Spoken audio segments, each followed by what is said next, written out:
In the count, then he goes back to his slider, and here's the pitch right here. He wanted to move him off the plate. He certainly didn't want to go that far in or up on it, but it was an effective pitch because then here comes back with the slider and ends up punching Raul out in a big moment in the ball game. So for Lucas, I thought he was effective with the slider, like right there where he ends up striking him out after the fastball inside. And again, it wasn't a situation where he tried to flip Raul, but he wanted to get in there good with a fastball. Don't see that very often in the game today, but it can certainly open things up on the outer half of the plate. Well, it's certainly a tone setter. You saw that at bat, and Felix was not trying to hit anybody last night, but he hit three future Hall of Famers. And here's where he gets A-Rod, and I'm told that A-Rod is absolutely devastated. He's out 4 to 6 weeks. Well, I'm sure that he is. He's been playing better lately, and he's a big part of the Yankees lineup, hitting in the middle of their lineup. Unfortunate for him, he gets hit with a changeup. Now, Felix's changeup is 88 to 89 miles an hour. And so for them to lose him, that's a big blow for the Yankees. And you can see what he had done for the season so far with his 15 home runs, including one that he hit in the first game of this series. We have an absolutely spectacular afternoon for baseball. We are glad you're with us as the Mariners wrap up this series with the Yankees. We'll see them again next Thursday in New York. Michael Saunders, the Condor again. He fly big again today. Munenori Kawasaki, John Jaso. The boys are getting ready. Yankees and Mariners. First pitch straight ahead.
Final game of 3 against the Yankees here at Safeco Field, and it's the final game.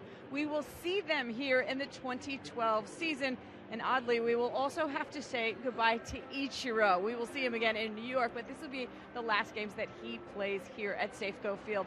this year. All right, coming up on today's post-game show, we are going to have Brad Adams exclusive one-on-one with Ichiro in its entirety. We've shown you bits of it, but again, it's going to be in its entirety in today's post-game show. Between now and then, I'm going to keep you up to date on the buyers and the sellers around Major League Baseball. But right now, we get you upstairs to the guys that will be calling this game, Dave Sims and Mike Flowers. Guys? All right, Angie, thank you very much. We're going to take a look at our Lexus pitching matchup for today. Hisashi Iwakuma making his fourth start. It goes against Ivan Nova. Nova's had a good year with 10 wins. Iwakuma has had some good moments for the Mariners. He has, and the big thing with Iwakuma, the Yankees, again, as a club, 152 home runs. He's going to have to pitch down in the zone. He's done an excellent job of changing speeds. I think that's going to be important. He can throw his breaking ball for a strike, but he also has to stay away from the walks. Don't help him out with walks and try to keep him in the ballpark. So here we go. We are ready for action. It's Iwakuma against Ivan Nova. Good day to get the camera out and load it up. Take a lot of photos here on this beautiful day. Mariners and the Yankees. First pitch coming up.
We're really thrilled to see so many people making their way down to the ballpark. You can take the duck, you can take the interstate. President Obama's already left.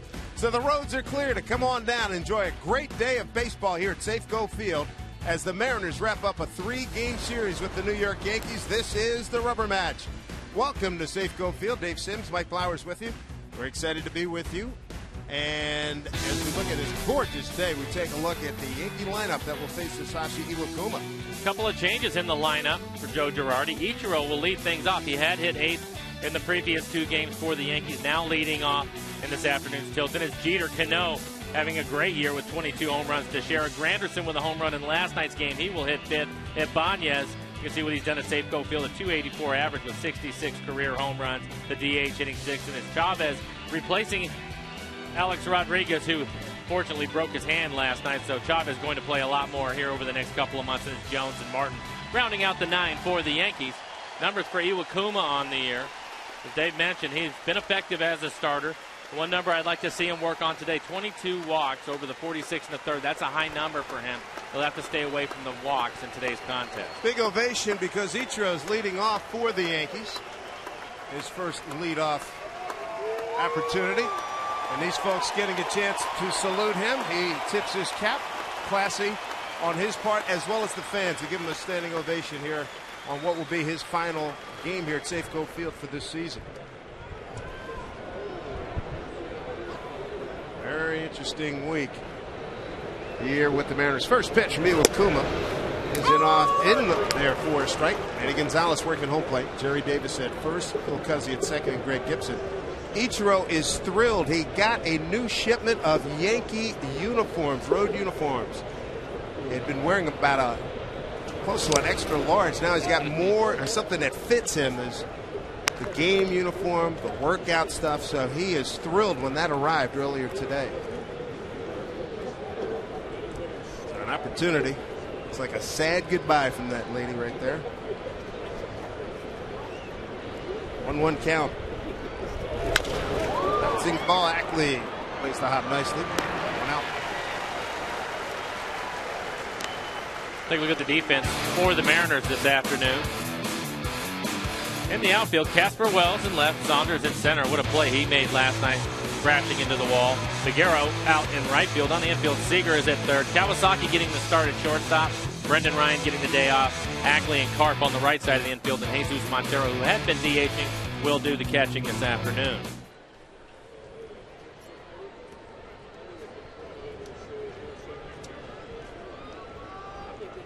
Yankee captain Derek Jeter stands in.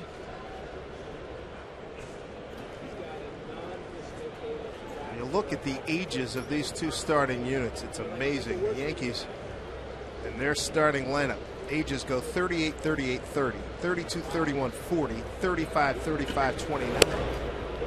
Who's the old head on the field for the Mariners? It's Munenori Kawasaki at 30 years old. You got Ackley at 24, Saunders 26, Montero's 23.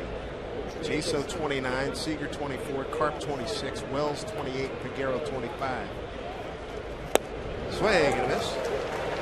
Art Teal, veteran columnist, brought that up to Eric Wedge during the media session. And Eric Wedge said, talk about it. See what we're dealing with here. Look, they got $20 million guys on the infield here.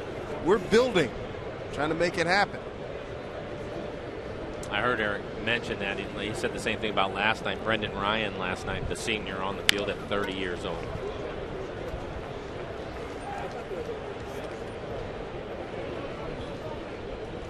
Iwakuma, star in Japan. Some significant numbers. Derek Jeter, of course, headed to the Hall of Fame. 28th hitter to go for more than 3,000 hits. Fourth start for Iwakuma, his 18th game.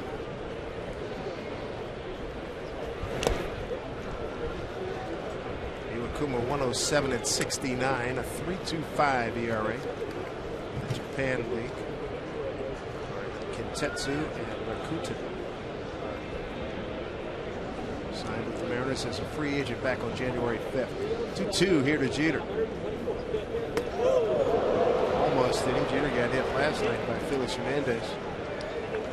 He was hit in the 8th inning. A changeup that got away. Take a look at this last pitch on our McDonald's Supermo. Fastball running in. You can see the guard, the padding that he wears on his left elbow. That was the area that he was hit last night.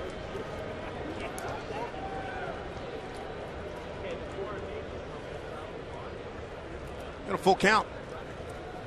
Off-speed pitch, drilled deep to left. That's all kinds of trouble because it is gone into the back fence of the Mariner bullpen. Jeter unloads for his 8th home run, his 28th RBI, 1-0 Yankees. That is home run number 153 for the Yankees. They lead the universe in that category. And Iwakuma has given up his 10th long ball. It's a breaking ball, middle of the plate. Just a spinner, trying to throw it for a strike. Doesn't want to walk Jeter, and he leaves it up. Right there, you can see the 6th pitch in the middle of the plate. Jeter hits it out into the pen. Here's Robinson Cano. 390 feet on that home run by Jeter. Strike one to Cano. Great second baseman. 1 for 4 last night.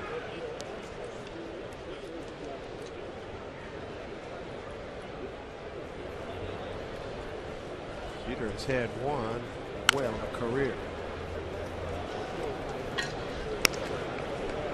Was it last year or the year before people were talking about him slowing down? And beginning of last year, first 6 weeks was not very good, and then he picked it up big time. Look at it, it's hit 307 before that last at bat with 7 home runs. He's in the high pantheon of stars in Yankee history. Iwakuma will throw out Cano for out number 2.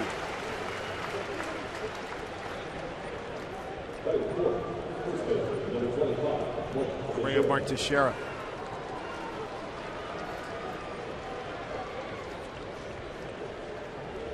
Think about the Yankees and the history of the Yankees. It's still, I'm amazed that he's the only one to reach the 3,000 hit mark as a Yankee. That's a tremendous accomplishment. That home run, his career hit number 3,213. He's 13th all time, Derek Jeter. Matt Bellagio is next on the list, 12th at 32.52. Just recently passed Rick Brett. Teixeira, RBI leader for the Yankees with 67. Speed pitch, way out front, shift on as per usual with Ackley at short right field.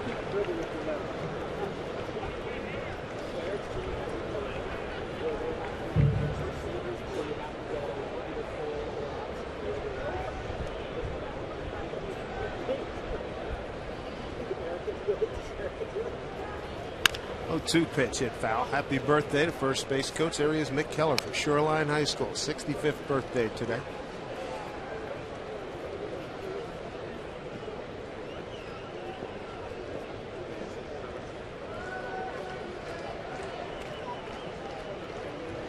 What were you saying yesterday about him? It's the first time he's been in town for since his birthday? 1964. 64. Way outside. Baseball life. With the Yankees for some time now. It's been eminently employable during all that time.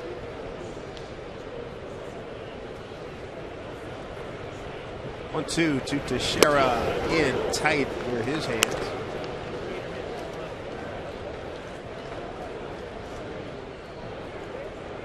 Notoriously slow starter.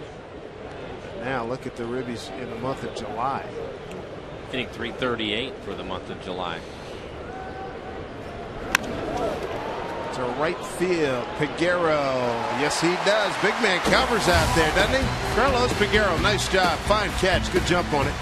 Yankees get a run on the home run by Jeter. More sparkling defense by the Mariners as Peguero retires Teixeira. Ackley, Saunders, and Montero coming up when we return.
Early lead for the Yankees with Jeter homering as Granderson did yesterday in the 2-hole.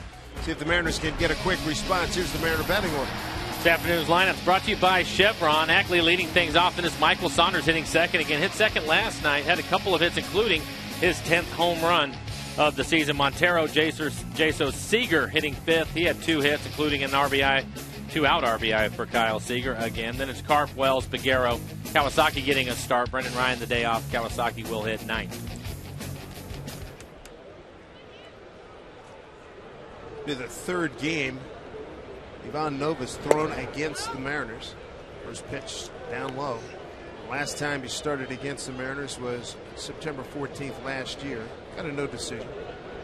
Yankees lost it here to the Mariners 2-1. Numbers for Nova: a 4.10 ERA, 123 innings pitched, 109 strikeouts. Has a good fastball. It'll be 92 to 94 miles an hour with some run on it. Use a slider and a split. Ground ball down to Jeter. Ackley is retired. Look at the defense for the Yankees this afternoon. In the outfield will be Jones in left. Granderson out in center field. Ichiro getting the start in right. He will probably play more left field, but in right field this afternoon. Then it's Chavez taking over for Alex Rodriguez at third. Jeter and Cano up the middle. Teixeira, the first baseman, and Russell Martin will do the catching this afternoon. There's Michael Saunders, got his batting average to .262. Saunders tied with Seager for the most hits on the ball club with 84. And with Ichiro gone now, Saunders leads the club with 14 stolen bases. Good night for Saunders last night. A first inning homer, a third inning single. A run scored. Made a great catch out in right center field. Sure did.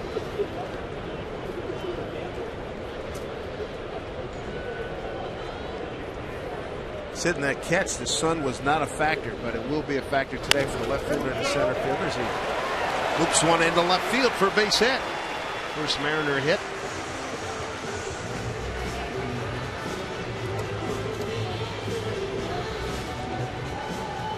Good hitting, gets a fastball, fights it off out into left field. Line drive base hit for Michael Saunders. You can see where the location of the pitch is. They want it inside, they get it there. Pulls his hands in, inside out swing into left field. McDonald Supermo, great shot of Michael keeping his head down, seeing the ball. Really made a lot of improvements over the last couple of years. Here's Montero doing the catching today, batting third. Montero DH last night.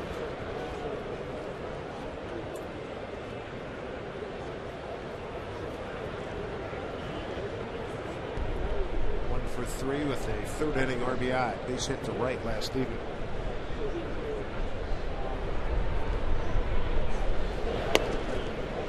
Strike one to Jesus. Ivan Nova's had a couple of good streaks this year. He won his first 3 ball games. It was in April. Then he had a great run from late May to mid-June. Won 5 consecutive starts.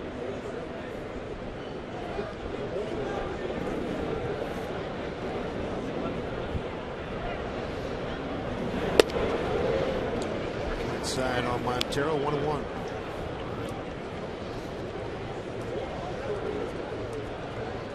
Nova made his debut in the big leagues May 13th, 2010 at Detroit. 2 scoreless innings of relief. Came in relieving CC Sabathia.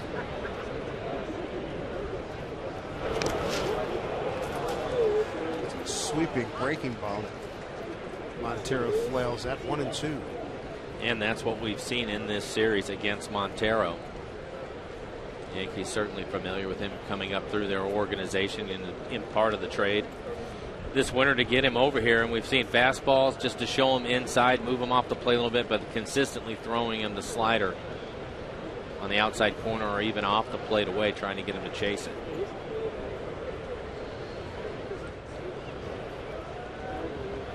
One and 2. Saunders back safely.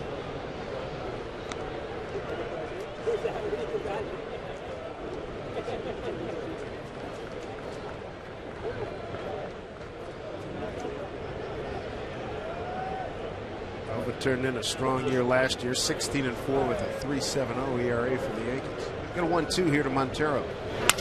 Broken bat, that'll drop down for a base hit. Now here come the Mariners. One out, runners at first and second. Well, he hits a slider. You can see the catcher Martin set up off the plate away, but he leaves his pitch back in the middle of the plate as Martin reaches back to catch it, and he hits it off the end of the bat. It gets a line drive base hit out into left field.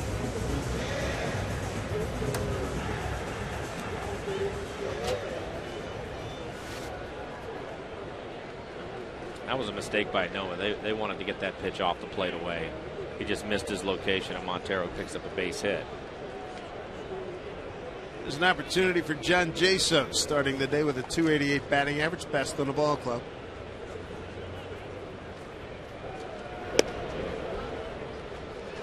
Ball one. Jaso had a 10-game hitting streak here at Safeco Field. Last night he ended up 0 for 2, had a sacrifice fly and walked once. Nova to San Cristobal in the Dominican Republic. He's got a 1-0 to Jaso. 2 men on, 1 out. 2-0.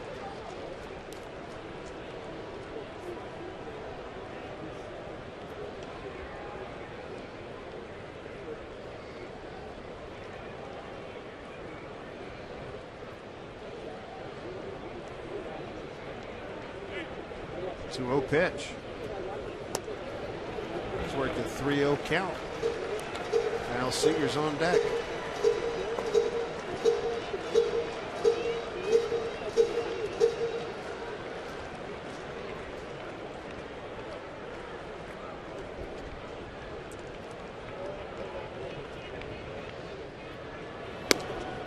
Four-pitch walk loads him up.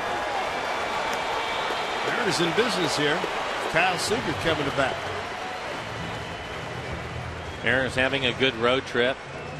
5-2 on the trip. Now they have a chance to win this series. And part of their success, Dave, is that they've been able to score runs early in games and turn it over to their pitching staff, which is always a good idea with the way the guys have been pitching lately. They have a real opportunity here with Kyle Seager, their best RBI man, coming to the plate.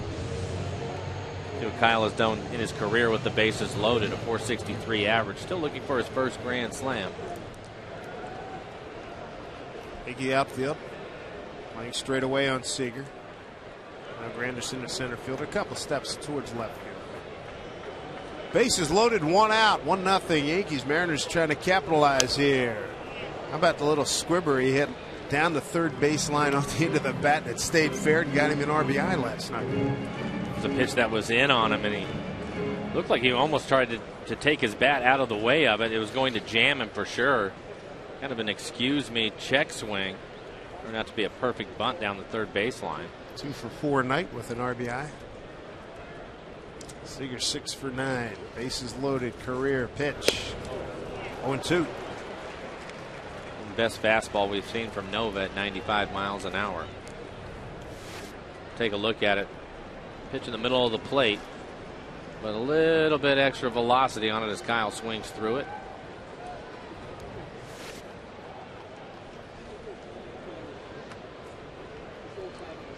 Big opportunity here. 1 out, bases loaded. 0-2 to Seager. Fouled it off.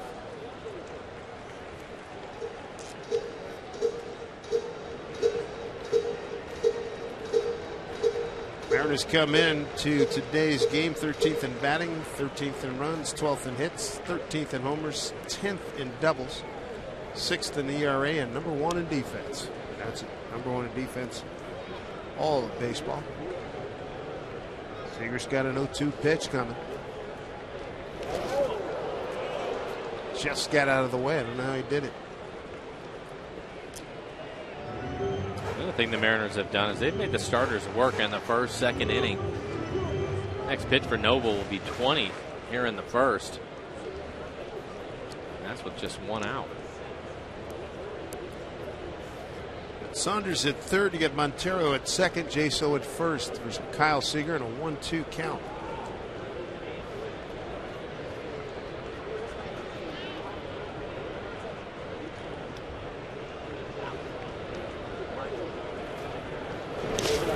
dirt, blocked by Martin. Saunders holds it third. 2-2 the count.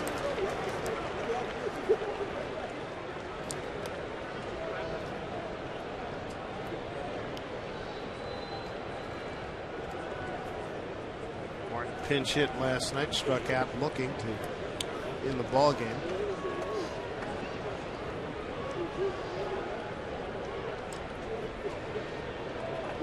Big pitch here, 2-2 to Seager. Something's got to give here, 3-2, bases loaded, 1 out. Kyle should get a good fastball to hit. I've seen a number of them in this at bat. Hasn't been able to square one up yet, fouling one off and swinging through another. 3-2 pitch from Nova, bases loaded, and he fouls it back again.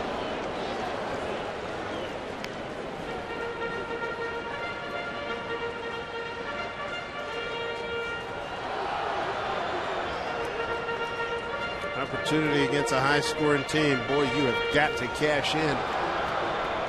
Yankees fourth and runs scored. 3-2 from Nova. Good battle. You see the last two pitches, the 7th and the 8th pitch. Borderline Kyle not wanting to take a chance on a pitch that's close to the strike zone. This last pitch, borderline away. Kyle fouls it off.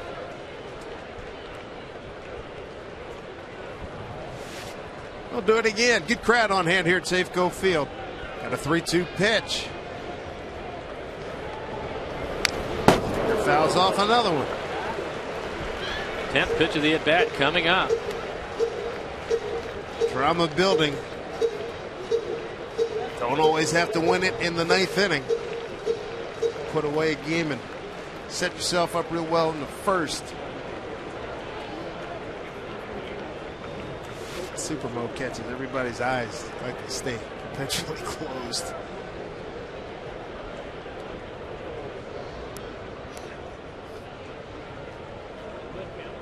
Saunders at third, Montero at second, Jaso at first. 1 out. Here in the home first, Jeter put the Yankees on top. Got a 3-2 pitch and hit it close to 400 feet to the back fence in the Mariner bullpen.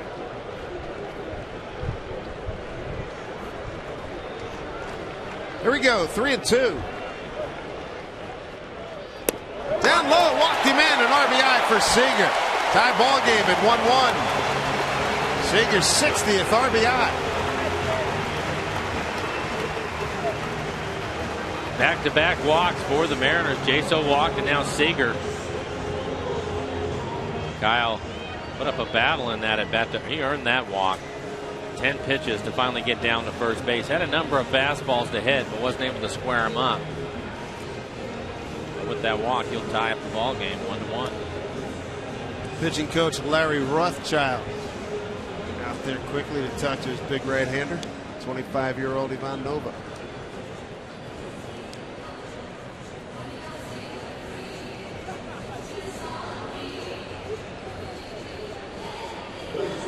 Chance for Mike Carp to do some big-time damage. Carp making his first start at first base last night. Went 0 for 3, couple of strikeouts and a ground out. Strike one. 6th hitter to the plate here for the Mariners. 1 out, bases loaded.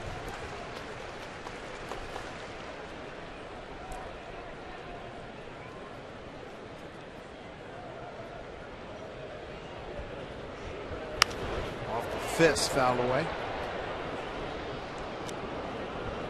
0-2.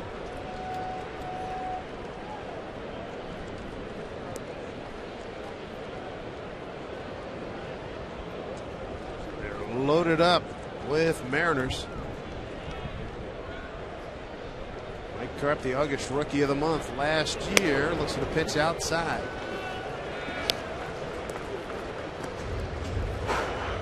Mike standing on deck watching Kyle Seager hit. He should have recognized that he ended up getting a number of fastballs. He's missed one of them, taken one and missed one as he fouled it off. 1-2 pitch coming from Nova to Shera to Jeter. They get the one, and that's it. Run scores. Mariners have a 2-1 lead.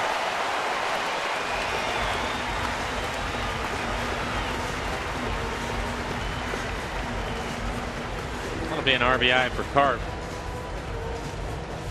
Hit the ball hard. Unfortunately, he hit it right at Teixeira. It looked like Jeter a little bit late coming across. Oh, he had to reach for it. Throw was wide of second. Jeter had to reach back with his foot. Threw off his timing. Made sure he gets the out and then has to get out of the way as Kyle slides in. 13th RBI for Carp.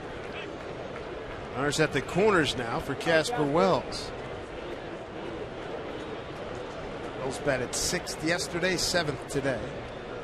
First game of the series Monday was in the 2-hole, went 1 for 4. Throwing him that pitch every night. Ian Montero, steady diet of sliders, occasional fastball. You'll usually waste that pitch, throw it inside so that they can go back away with the slider.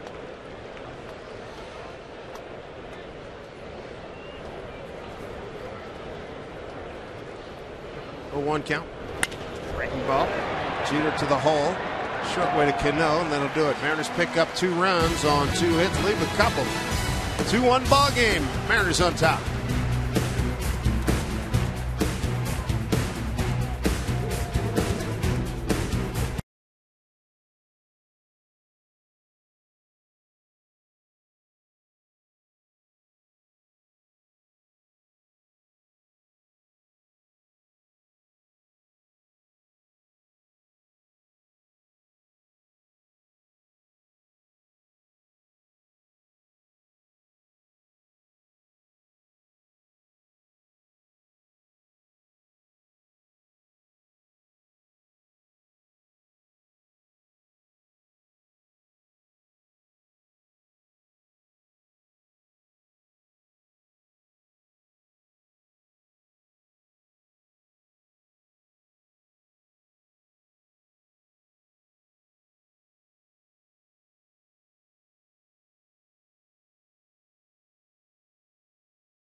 Yourself on such a beautiful day.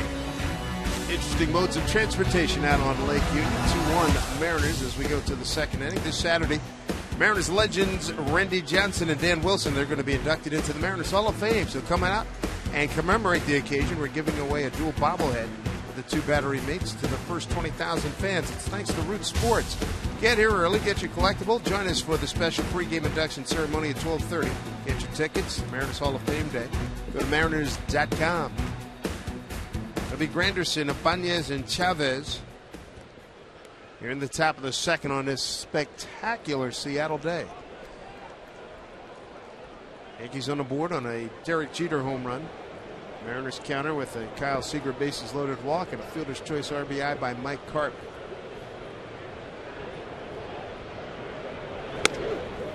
Up high to Curtis Granderson. 2 for 4 last night.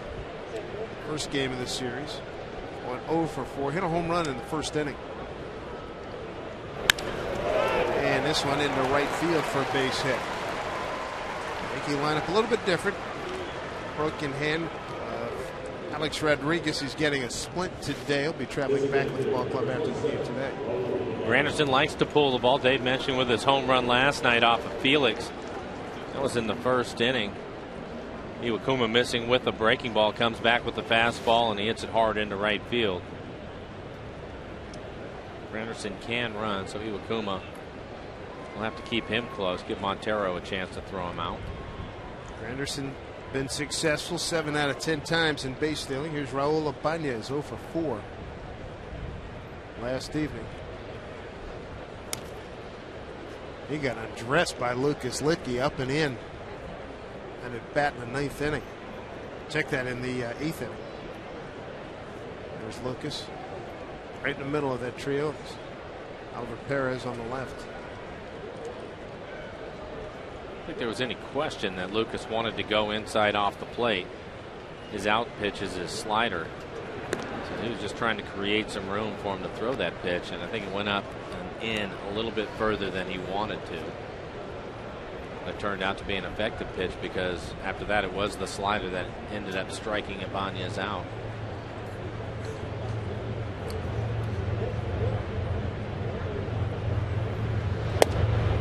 There's a strike. 1-1 to Raul. 40 years young, boy, I tell you what, he's a pro's pro. Terrific career. 12 home runs. 252 at bats.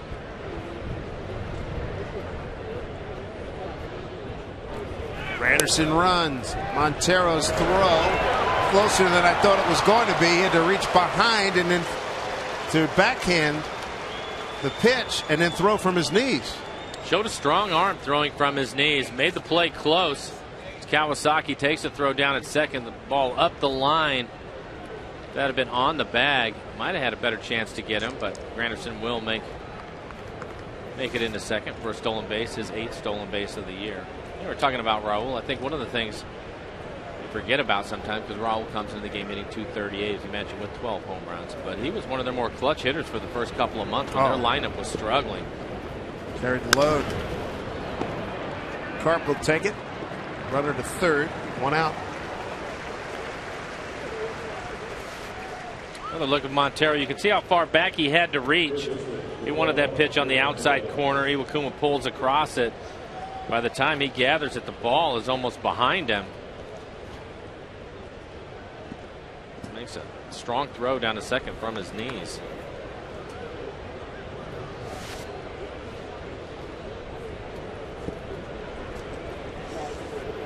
Well, here's Eric Chavez.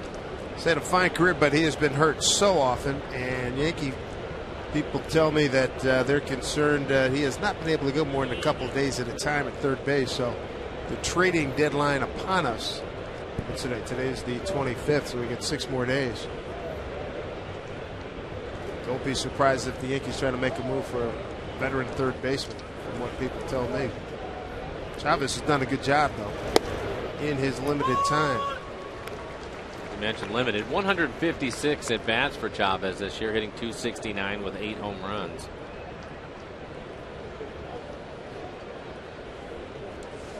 Talking about his injuries, it's been back problems that's in his career that's caused him to go on the DL a number of times. Mariners have their infield up, trying to protect the 1-run lead.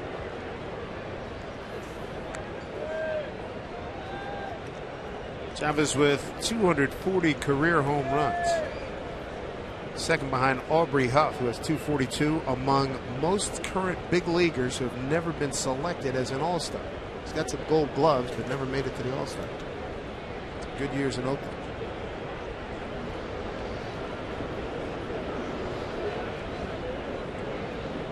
One pitch.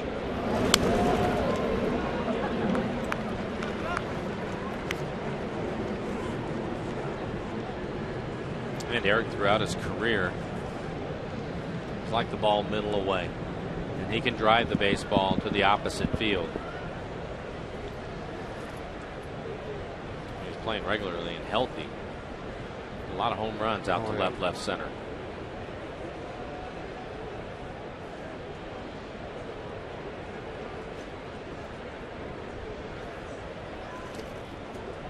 Montero keeps it in front of him, 2-2.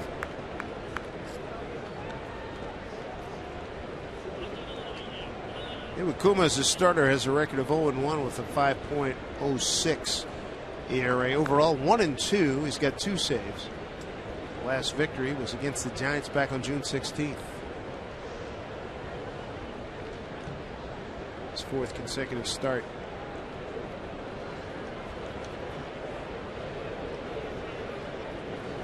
Two. Chapper, runner holds. Ackley throws out Chavez. 2 outs.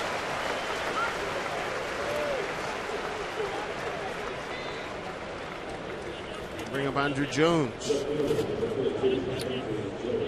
At the pace that the Yankees hit home runs, no surprise that Joe Girardi didn't go with the contact play there, but if he had, with as high as that ball bounced, Granderson would have been able to score easy on it.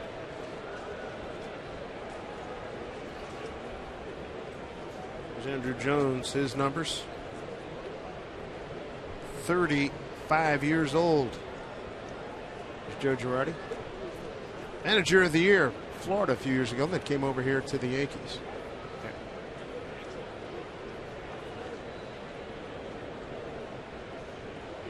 First pitch to Jones. Off-speed pitch. We'll run through the contact play, what that entails as opposed to what we just saw. It's real simple. The Mariners have their infield up, and the manager will decide if he wants to take a chance on putting the contact play on or not. And if he puts it on, basically what he's telling his runner, and the third base coach will tell him, if you make contact, take off for home.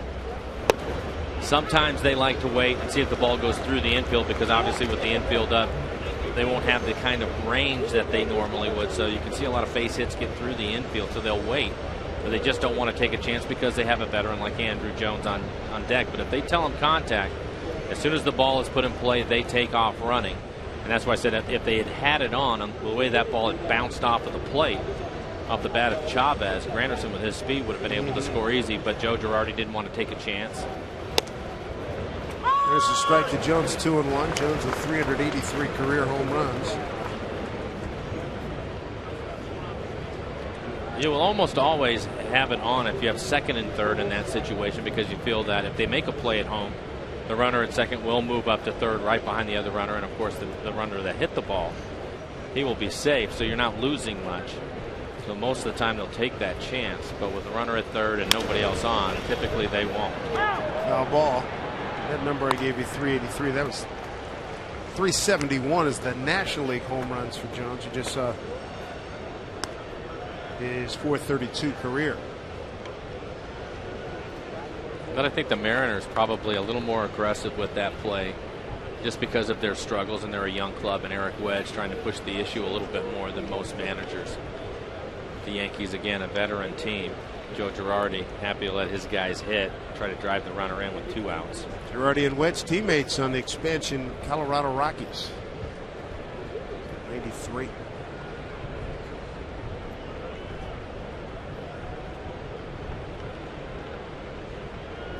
A 2-2 here to Andrew Jones. Look out. Anderson did do a quick duck.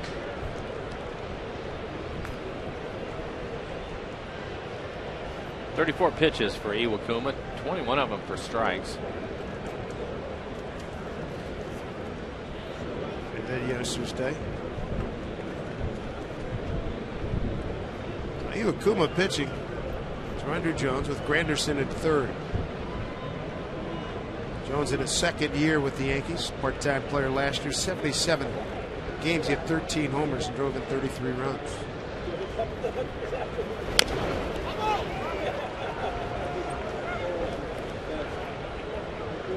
Iwakuma right now is pitching a lot like Freddie Garcia did last night. Freddie Garcia was around 25% fastballs, the rest all of his off-speed pitches, and Iwakuma, he's at 38% fastballs right now. So he is really mixing things up here the first time through the lineup. There's Freddie. He pitched well last night. Sure did. How about the run he finished up retiring the last 15 men that he faced? Outstanding performance. He looks just a little bit better, a little more offensive help.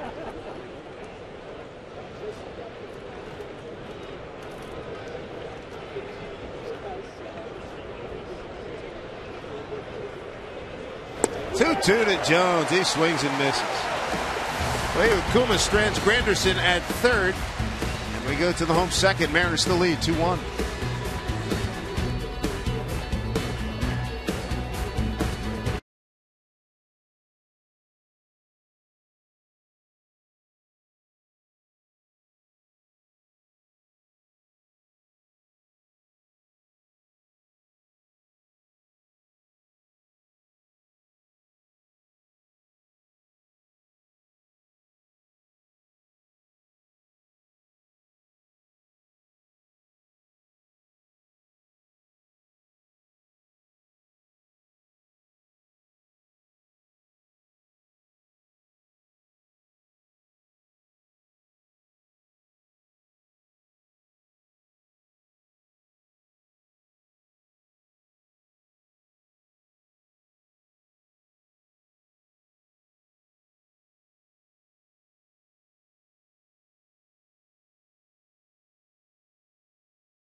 Today's Tracer Technology is brought to you by the Emerald Queen Casino, the entertainment capital of the Northwest.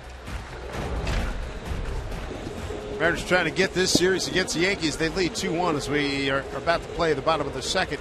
This copyrighted telecast is presented by authority of the Seattle Mariners. It may not be reproduced or retransmitted in any form, and the accounts and descriptions of this game may not be disseminated without the express written consent of the Seattle Mariners.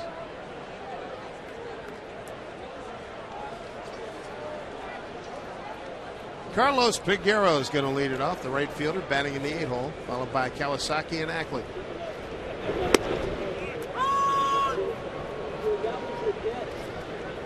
Be interesting to watch Carlos. He's going to get the bulk of the playing time, I think, in right field now that Ichiro is gone. Carlos is tearing up AAA pitching. Homered in 5 straight games before being called up. Hit his first home run in Tampa when we were out on the road. Right now, just 27 at bats for Peguero on the year, 1 home run. Trying to break it 0 for 6.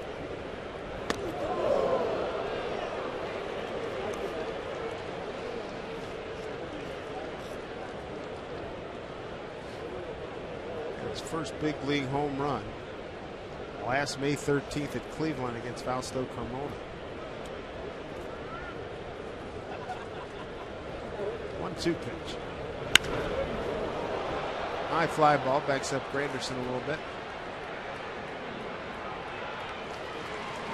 1 down. Well, now taking a spot in the batter's box, the Mariners' oldest starter today, Munenori Kawasaki. Kawasaki hitting an even 200 on the year, 70 at bats for him. 1 extra base hit, he had a double.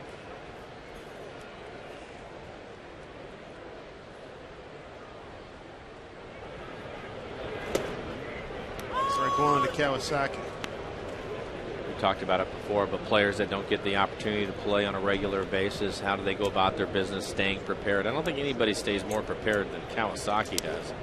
He's constantly busy doing something. Always in motion. Yeah. Practicing his lead and diving back to the bag. Practicing his slides into second on hit and runs. The starters, he's the oldest one out there for the Mariners. Joining us in the ballpark today, the great one, number 989, Wayne Gretzky. Edmonton Oilers, LA Kings, New York Rangers, St. Louis Blues. Picked a good day. No. Yeah. No. Man. Crazy good. Even when I saw him a lot late in his career with the Rangers. Really special. I mean, outside of some highlights, I never saw him live. And Kawasaki has to return. He thought he had a walk, 3-2. I know he's an avid golfer, and like most hockey players, he's probably pretty good. Oh, you can bet on that. 3-2 pitch. Cano. Look at that. Look at that throw. 2 down. Wow. Hey out, Manny Trio. He throws across his body like we used to see Adrian Beltre throw across his body. Most second basemen would have a jump throw, but his arm, he has the arm of a shortstop. It's accurate too. Watch him. Number right at Teixeira and just flips it over to second base. Throws him out by 1.5 steps. Makes it look easy, doesn't he? Man, that was something. Manny Trio, I reference him, great second baseman, Cubs, Phillies, and a bunch of teams. He was a guy that I always uses the high water mark, defending himself as a second baseman, being able to throw underhand. Dropping down, getting the runners on the ground as quickly as he can. And Cano does that quite well himself. Fouled off by Ackley.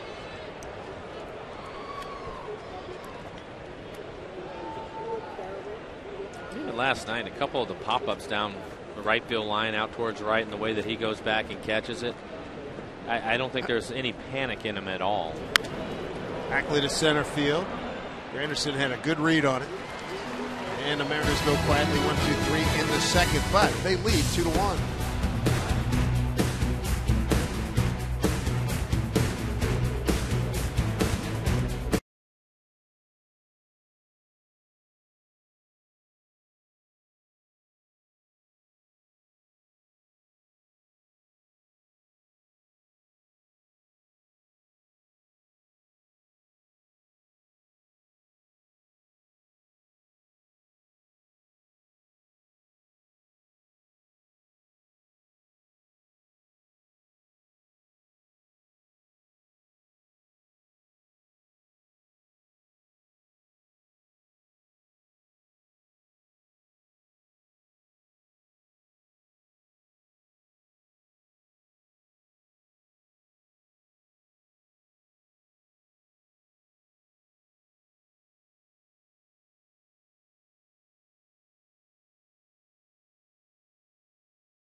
On top of the Yankees, 2-1. Hi, everybody. Angie Bentink here at the Ford Sports Desk, and it is that time of year. The trades, the buyers, the sellers, the rumors.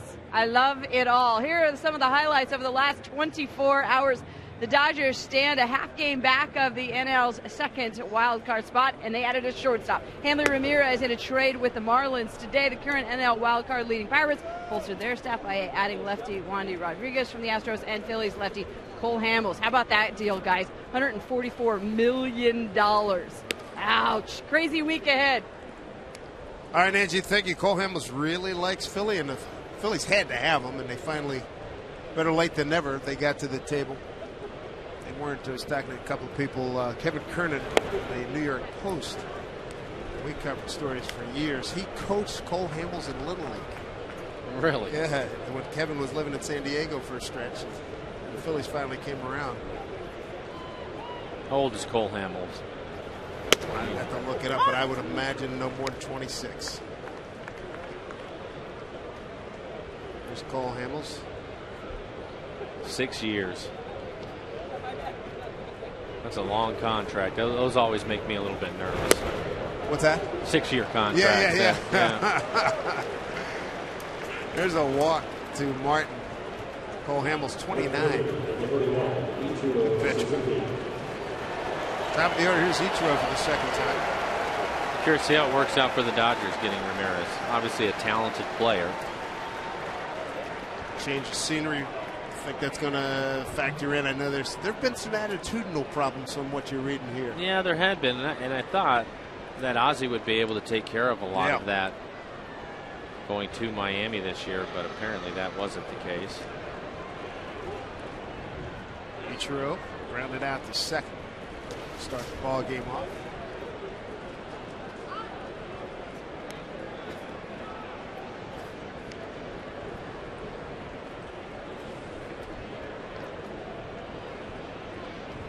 A lot of people are going to miss Ichiro here in Seattle. He'll be walking into another love fest when he gets to New York on Friday. His first game as a Yankee in pinstripes will be against the Boston Red Sox.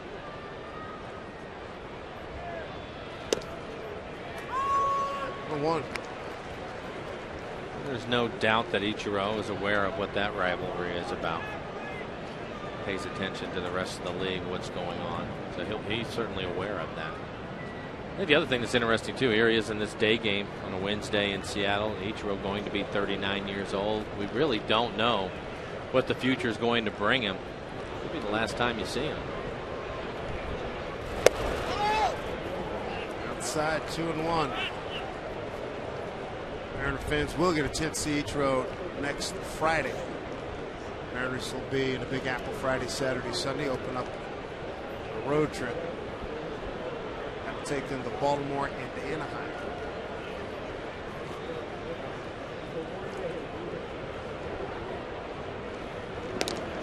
Ichiro batted 8th last night. Went 1 for 3. Got a double in the 5th inning. And in Monday's game, they had the trade. He batted 8th, went 1 for 4. Got a 3rd inning base hit off of starter Kevin Millwall. 2-1.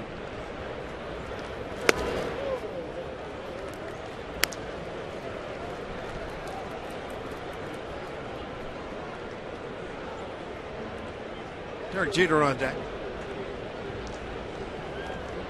Yankees start today, 7 games up on Baltimore. Yankees on top of the American League East. Tampa Bay 8 back, Boston 9.5, Toronto 9.5. 3-1 to Ichiro. Runner goes, swung on and hit right to Cart. That's the only play he's got.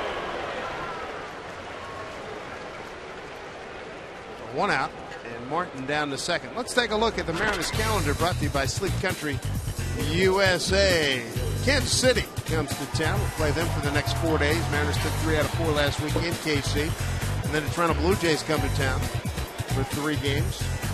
The second time we've seen them, their first visit to Seattle, an only visit. We have to go back to Toronto in September. Then the road trip takes us back east to New York, Baltimore, and then back to the West Coast in Anaheim. Jeter on a 3-2 pitch. He hammered one into the Mariner bullpen for his 8th home run and RBI number 28. Yankees over 3 with men in scoring position this afternoon.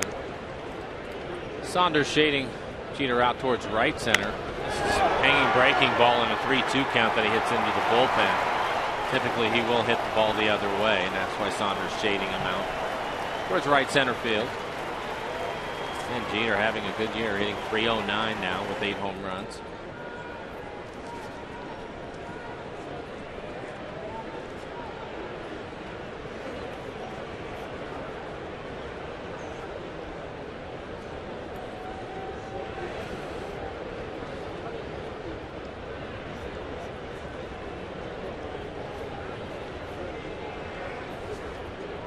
One pitch off speed. The hole.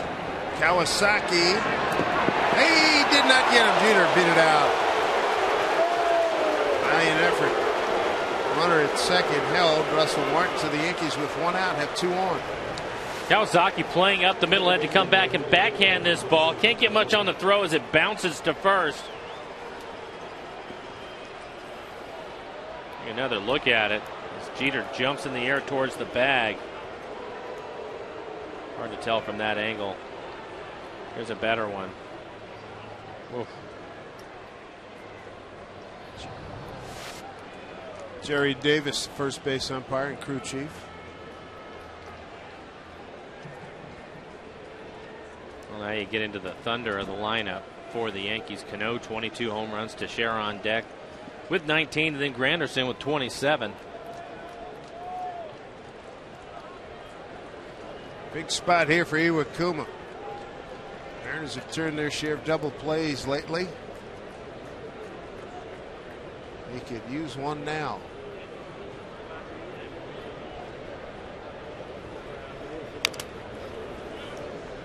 Cano first time up. Tap back to Iwakuma.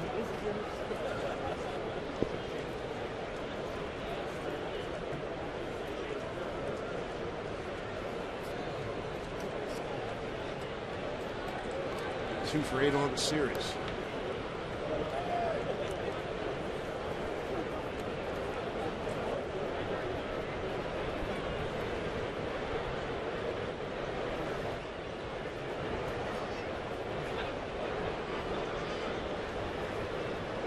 I got a piece of that one. Check swing, so 0-2.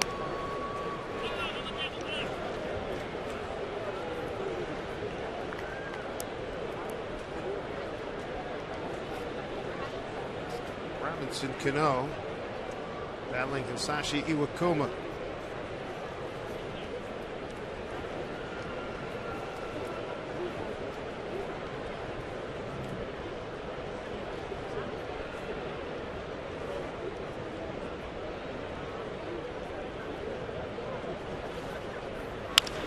Ground ball to Ackley. There's 1 and there's 2. Beautiful. Right on time. The double play gets the Mariners out of trouble. Here in the top of the 3rd, they lead 2-1. More outstanding defense by the Seattle Mariners.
Mariners up 2-1. Hi, everybody. Angie Menting here at the Ford Sports Desk. Now, the Marlins made it clear that they are in the market to make deals by dealing Hanley Ramirez. The Atlanta Braves, one of the biggest buyers. The two teams met today in Miami, and the score in the top of the fourth inning. Juan Francisco sends one to right field. It's a two-run blast to make it 3-1. Atlanta Braves go on to win this one, 7-1 the final. It's our Sterling Bank scoreboard. Guys, back upstairs to you. All right, Angie, thank you very much. Michael Saunders showing bunt. And there's where Atlanta is, right in the thick of things with the Pittsburgh Pirates, the resurgent Pirates. Now logjam. And you see the Dodgers right there, one game back. 2 wild cards. Bring all kinds of excitement, and we welcome in Brian Holman, former Mariner pitcher. Got to throw the first pitch today. Atta baby, good one. Thanks, man. Yeah, I didn't bounce it. That's all I was caring about. That's right. I've already done that this year. Took the pressure off you guys. Yeah, I was scared a little bit there. What are you up to? Look out, broken bat, snared by Teixeira, 1 out. What are you up to? How's life treating you? Life is good, man. Living in Kansas City. Was out here doing a pitching clinic as well as seeing a couple clients, and got a chance to come out here and do this. And of course, anytime I can come back to Safeco and be with Mariners, I'm happy. There you go. Great stuff.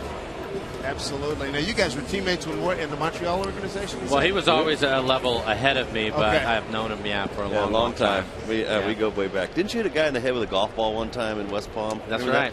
That's right. Thanks for bringing that up. I had to bring it up, man. That was a long time ago. I still tell that story. Yeah, that was a bad one. You hit it about 3:30 down the way, or what? It was a bomb. Well, it was one of those situations. Like, it was a public course, and I felt like the other tee box was a little close to the green, and I'll just say I just sprayed it to the right a little bit. It happens. Yeah, it does happen. Well, we all know Blau can hit a ball away, so good times. How's your golf game? It's like I used to pitch when I was 18. I can hit it really far or throw it really hard. I just don't know where it's going. So I got to play golf with Rick and Ron Spellisy and a couple other guys up in Kansas City when they just came up, because I'm living in Overland Park now. So they came out and played a little golf and had a great time. So it's warm. It was warm when we were in Kansas City. Warm. I felt like I went to 2 games there. I felt like I was in a crock pot. That's just sitting there, just soaking wet. I tell you what, that's a good call, because that's what it was like last week. It was unreal. 2-1 to Montero. Following the Mariner ball club at all? I am. You know, we follow the Mariners closely. My son David's in the organization now, and pitching in Pulaski. And so, congratulations. Yeah, he's throwing the ball very well, and really excited for him. He works hard. He's a great kid and very competitive, and he's big, a lot bigger than I am. So he's hopefully going to get to move up and continue to improve. So, how long are you in town? Going to be in town until Friday morning and fly out Friday morning. Good. So you get to see Randy? Well, I'm going to try. I'm going to try to see him, before he leaves. But I'm going to go to the game tomorrow night too, and so things are good being here. Good to have you back here. Give me a couple of fun memories you had of your time here in Seattle. Well, Kingdome always, crazy memories being at Kingdome, but it's just being back in Seattle and the Pacific Northwest in the summertime is great. Seeing these fans, they got great fans here, and just the memories of the Kingdome and the guys you played with like Edgar and Randy and Jay and those guys. It's just a real special thing being back home. Missed Jay by a couple of days. Jay threw out the first pitch Monday night. I saw him throw it out, man, straight neck ball. 100 miles an hour. I said, way to go, brother. I love that. I wasn't going to quite try that today. I figured. Yeah, he did rush it up there pretty good. Mentioning Jay, thinking about it, do you hear about Kenny Phelps anymore? People still ask you about 15 times a day. Yeah. Yeah. Is it just when you come back here? Or? What's funny is a lot of people remember that game because of not getting a perfect game and giving up a home run. And so, I'm probably more remembered for not getting it that way than I was if I would have gotten it. So it's a great memory and glad to be remembered in some cases. Now, Jason just drew a walk, so the Mariners had 2 outs and a runner on. Up 2-1. For those that don't know, he had 1 out to go. It was his last out, and it was a pinch hit appearance. Yep. And I understand Val called the fastball because Phelps never swung at first pitch fastball until that at bat. And Kenny, after talking with him, he said that day that he had, about the 5th inning on, he started going up in the clubhouse and watching the monitor. And he said he was watching pitches, and he said that he just thought I had pretty good stuff that day. He said, I'm just going to go out and go hacking. And he said the first pitch I saw, I said I'm going to swing at the first pitch, and I just happened to throw it right in his wheelhouse, and boom. So better that than a broken bat flare. That's right. That's a good point. A lot of people probably remember your brother, Brad. What's he up to? He's Brad's a pitching coach in the Texas Rangers organization. Oh, he's in Myrtle Beach right now, and doing well and enjoying it. And in fact, he just saw David yesterday when David had a day off today, and so we went and saw Brad up there. They kind of are close together. So we come from this big pitching family, so we get together and obviously talk a lot of football Thanksgiving. There you go. Back safely at first is John Jason. I always thought that maybe one day that you would get into the game, be a pitching coach, and kind of get into that type of thing. It seemed like that'd be right up your alley. You know, I know you're busy with other things, but I thought about it a lot of time. And you know, when I first got out of the game, I had 3 little kids at home, and I said, you know, I want to stay home and not travel. Brad did get in the game, was travel a lot, but I really got to spend a lot of time with David and helping him progress. Got to coach him in high school. One of my most fond memories is coaching him in the state championship game. Nice. I was a high school coach, and it was just a neat deal. And so a lot of guys ask me about it. You know, were you interested? You know, so I see a lot of kids do a lot of lessons, coach a lot, but getting back on the field, I don't know. I might go crazy if I was back on the field. I hear you. Right. I understand your son David's got a good run here. He's 4 for 4 in save opportunities and a sub-2 ERA. Yeah, he's throwing the ball pretty good. Calls me every night, and that's a special thing when your son calls you and you get to talk pitching. Right. And you go through mechanics and why you throw certain pitches to hitters and why the ball does this. And you know, he just loves the game. He is passionate about it. He is competitive, and he just dwarfs me. So anyway, it's great to see him grow up and become a competitive pitcher. 3 walks and 57 batters faced. Yeah, he's to go, Pops. He's not like me. Val remembers my days early in Montreal, man. I could bring it, but I had no clue where the ball was going. So we worked with him when he was younger about how to throw strikes and how to throw a changeup early and all those things. And so he throws the ball over the plate. So pay off to Seager. He's gone. So are the Mariners. Hey, Brian, good to see you, man. All Thanks, the best guys. day. Very much. Appreciate it. It's great to see you, Brian. Yeah, take care. Former Mariner joining us here in the booth. We take this break, a 2-1 lead for the Mariners over the New York Yankees.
The Jeter home run for this lead. AT&T trivia question: how many players have 2,000-plus career RBI? 1, 2, 3, or 4? How many players have 2,000-plus career RBIs? Alex Rodriguez leads all active players with 1,937.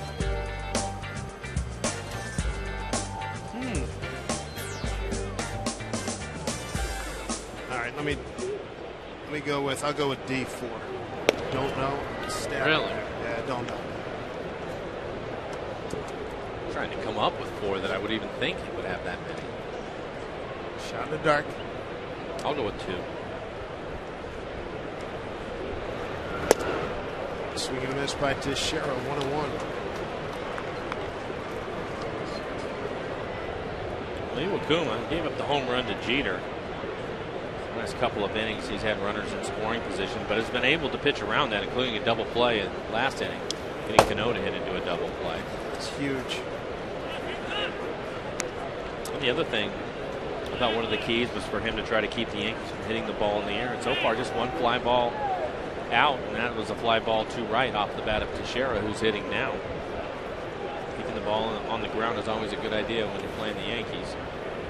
Mariners with the big shift on Ackley deep, almost into right field. 3-1 count. Early returns going with 3. Split the difference between our guesses. I'm not real confident with my answer. Nor mine. That's why I get it out of the way. Teixeira draws a walk. That's the second issued by Iwakuma. 3 innings in a row where the leadoff batter has been on. A base hit to Granderson in the second, a walk to Martin, and now a walk to Teixeira. Speaking of Granderson, a base hit his first time, a hard line drive in to right, stole a base, stranded at third. Iwakuma right now, 56 pitches, 32 strikes.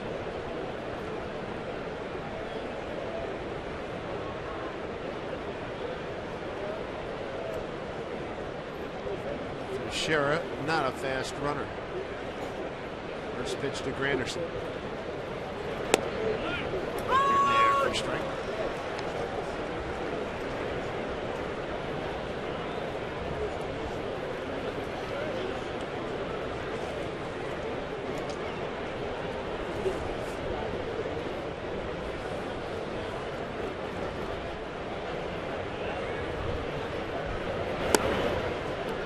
Plate 1-1.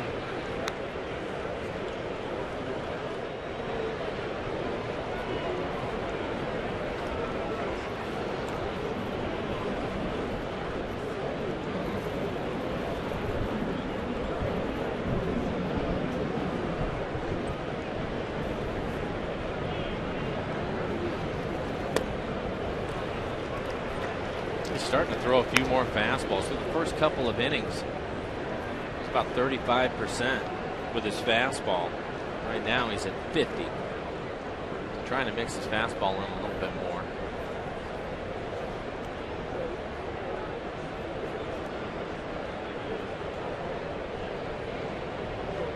Two balls, 1 strike to Granderson. Teixeira at first.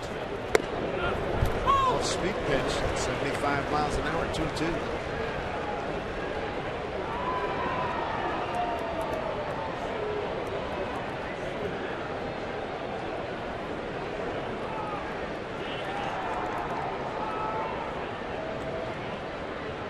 Different pace with Iwakuma as opposed to Felix Hernandez. 2-2. Down the line, slicing foul. We talk about adjustments all the time, and although Iwakuma is a veteran baseball player, his first go around here in the major league level, longtime pitcher in Japan, but I think one of the things when we talk of adjustments, he had to make one too, Dave, and correct me if I'm wrong, but I believe in spring training and even at the start of the year, although he wasn't getting many opportunities, he was throwing his fastball a lot and getting hit, trying to pitch around guys and do a bunch of different things. And it seemed like the adjustment he made is he decided he was going to throw more off-speed pitches, which has made his fastball a little bit better. Swing and a miss, and strikes out Granderson. Like that one right there. I mean, it's 92 miles an hour, but when these guys aren't sure when they're going to get it, it's tougher to catch up to because they have to stay back to try to hit that 74-mile-an-hour pitch. And this one right here, that's right in Granderson's wheelhouse, and Iwakuma throws it by him at 92. Granderson, the home run leader and strikeout leader. Big out here for out number 1 in the 4th inning. Brings up Raul Ibanez. Grounded out the first.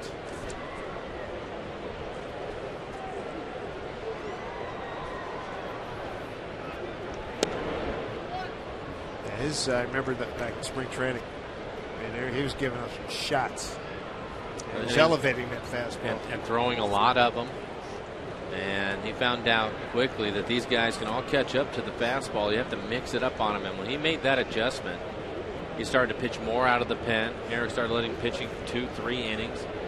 And now here he is in the rotation. Eric having confidence to give him a shot at it. A few of those early appearances, up big, down big, come in, get a couple innings, and then he got in a couple of crunch situations and did well. And remember a couple of 4-inning stints in there in the early part of the season. Yeah, and to be fair to Iwakuma, for the first month, I'm not sure that Eric even knew he was out in that bullpen. I mean, he wasn't getting many opportunities at all. See him on the plane, see this guy walk by. He had 2 appearances in the month of April, 3 in May, and then it picked up big time in June. The Fools and Bañez, they're 1-2.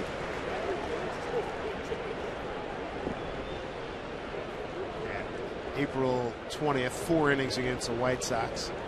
That was here. Then an inning against Toronto. And 3 innings, 4 innings, 3 innings out of the pen.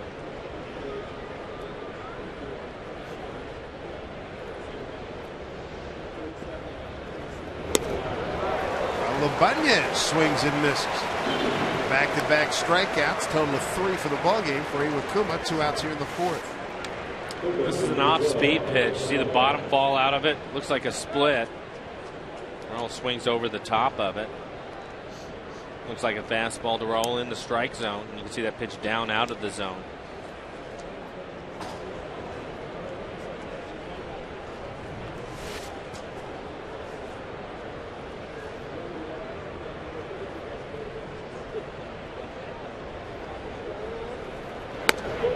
Yankees 1-5 on this road trip. They were swept at Oakland. Split the first 2 games here. And today wraps up their road trip. Off day tomorrow. Then they go home for Boston, Baltimore, and the Mariners.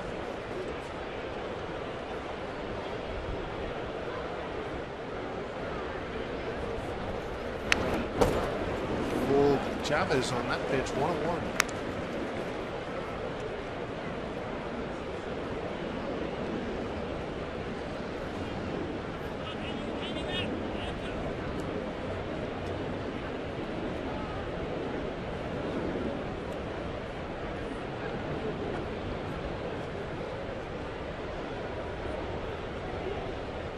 Saunders and Peguero in the outfield. Seager, Kawasaki, Ackley, and Karp in the infield for the Mariners. 1-1. Up high.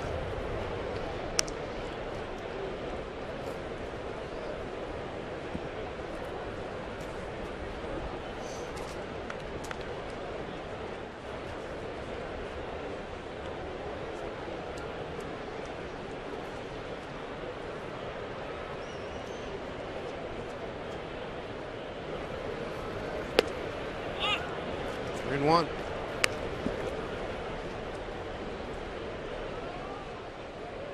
Andrew Jones on deck. Last pitch 70 for Iwakuma. Pitch count is high, 40 strikes for him. First pitch strikes, just 7 first pitch strikes out of the 16 batters he has faced.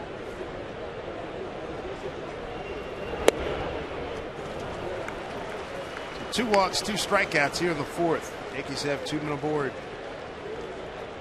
3rd walk by Iwakuma.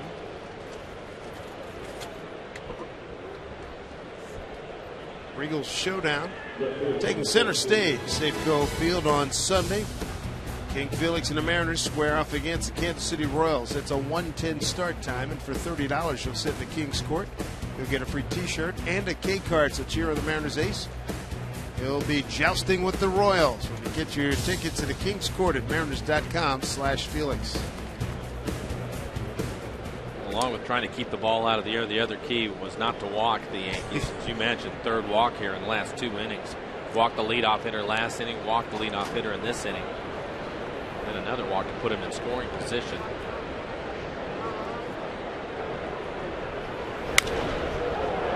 Popped it up. Peguero is right there. I nibbled and nibbled and got away with it, stranding 2. Bottom of the 4th coming up, 2-1 Mariners.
If you follow the Mariners online, you won't want to miss social media night at Safeco Field on Wednesday, August 1st. That's right around the corner. For $11, you're going to get a ticket to the game against Toronto and a unique Mariners t-shirt, and you're going to be part of an exclusive pregame event with Sean Kelly, Lucas Licky, Charlie Furbush, Shannon Dreyer, myself, and others will be scheduled to appear to talk Mariners baseball and social media.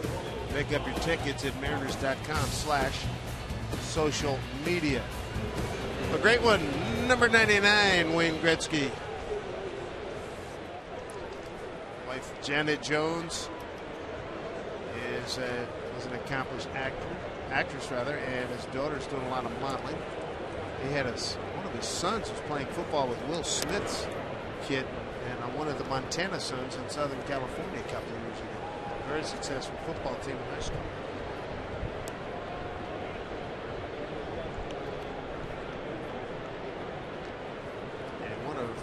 The great one's sons was drafted by the Cubs in the June draft. Mike Carp, RBI fielder's choice in the first inning.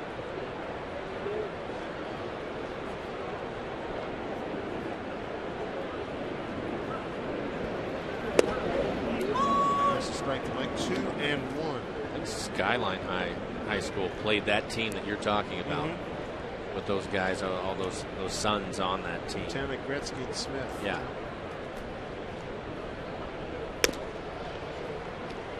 We're in 1 to Carp. Mariners got 2 runs on 2 hits in the first inning. Been shut out the last 2 innings. No runs and no hits.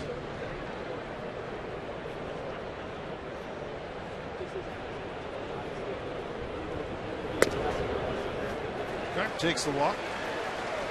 Say this, I don't think either pitcher has been sharp today. You look at Nova's number, 68 pitches for him here working in the fourth. 37 strikes, 31 balls. That's not the split you're looking for.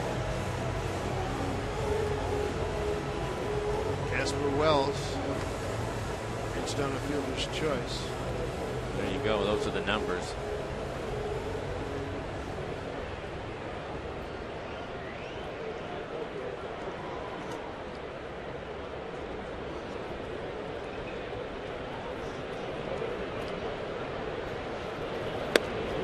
Tight to Wells.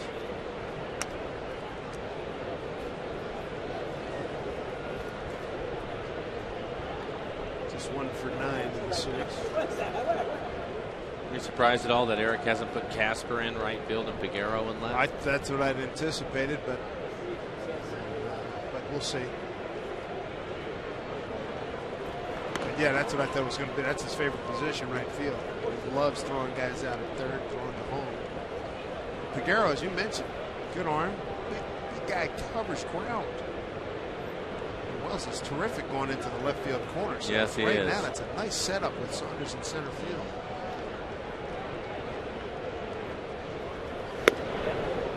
Yeah, I just assumed the same thing that you did, and that is that Casper would be the one playing right. But I think Eric feels the same way that you were talking about. He thinks that Casper does such a good job in left field, especially here at home down in that corner, which can be difficult at times to play. The stands come out a little bit. Sometimes, the ball's going there. You're not sure where it's going to hit, but he hasn't made any mistakes out there with that yet. Made some good reads. That's a sprint as far as you can, and you better get some breaks. Yeah. Then, of course, it'll be interesting when we see Franklin Gutierrez come back. Yeah, he's working his way back.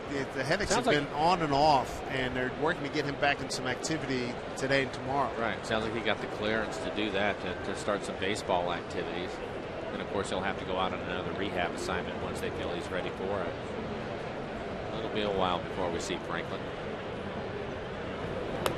I don't know anybody in baseball who's deserving a good run of luck. I would agree with that. It's been brutal. I mean, come on.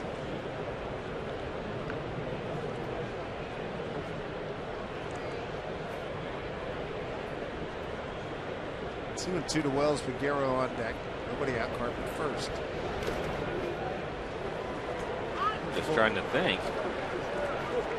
Because of him getting hit in the ear by leading off at first, and then he had the foot problem. when he was on his rehab assignment. I can't remember what his first injury was. What was it? Remember he had the stomach problem, couldn't keep the food down. Remember his weight kept Yeah, falling. that was He had last and he year. had the pectoral muscle earlier That's this what year. it was, the pec muscle. First workout down in spring training, Right. and everybody went, dude, what was that? And the second throw was like, uh-oh. And then that shut him down for a long time. 3-2. Runner goes. The center. Anderson has got it covered. Clark retreats. One out, one on, fourth inning. Here's Angie Minton. Guys, here at the Ford Sports Desk, and we say goodbye to the Yankees today, and then the Mariners welcome in the Royals 4-4. But first, they had to wrap up their series against the Angels, and LA all over Casey in this one. Bottom of the second inning, Angels up 3-0. Torrey Hunter singles in 2 more. Angels now up 8-0 at last check. So, guys, running right with it, and we're only in the top of the 5th inning. Back to you. Angels have been relentless of late. Figured a whole bunch of things out. They're tied with Oakland. They're the top 2 positioners right now for the wild card. Chicago, Detroit with a logjam. Baltimore, Tampa Bay, Cleveland, and Boston. And those Pittsburgh Pirates keep on winning. Beat Chicago 3-2 today. Washington Nationals continue to win 5-2 over the Mets in New York. I think a lot of people expected the Nationals to be a pretty good club, but the Pirates they're surprising a lot of teams. And we're rolling into August now, and they're right there. Hopefully, they will not have a catastrophic home run plate. Like last year in Atlanta. A play at home plate on a bad call that just totally waxed their season. They lost something like 8 or 10 in a row after that call. That was ridiculous. That was what, the 18-19 inning or something like that? Yeah, in Atlanta. Totally blew up their season. 1-2 to Figueroa. I don't know if he's going to get that pitch again, because he could put that one in orbit at some point. Well, let's hope that he does. Yeah, that's my hope. That's my. Let me. I'll back up a little bit and say that's what I'm hoping for. I want to see how far he can hit one.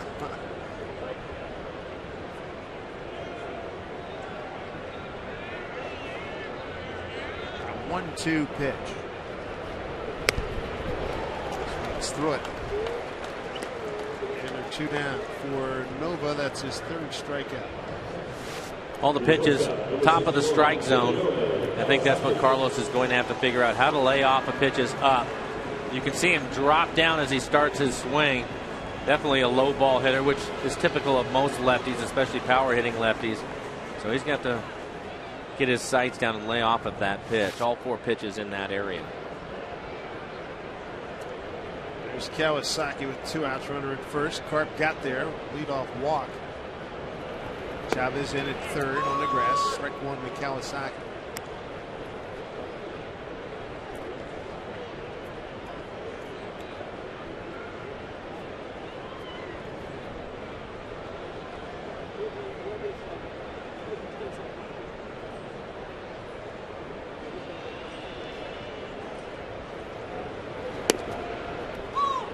Kawasaki behind 0-2. Brendan Ryan getting the day off.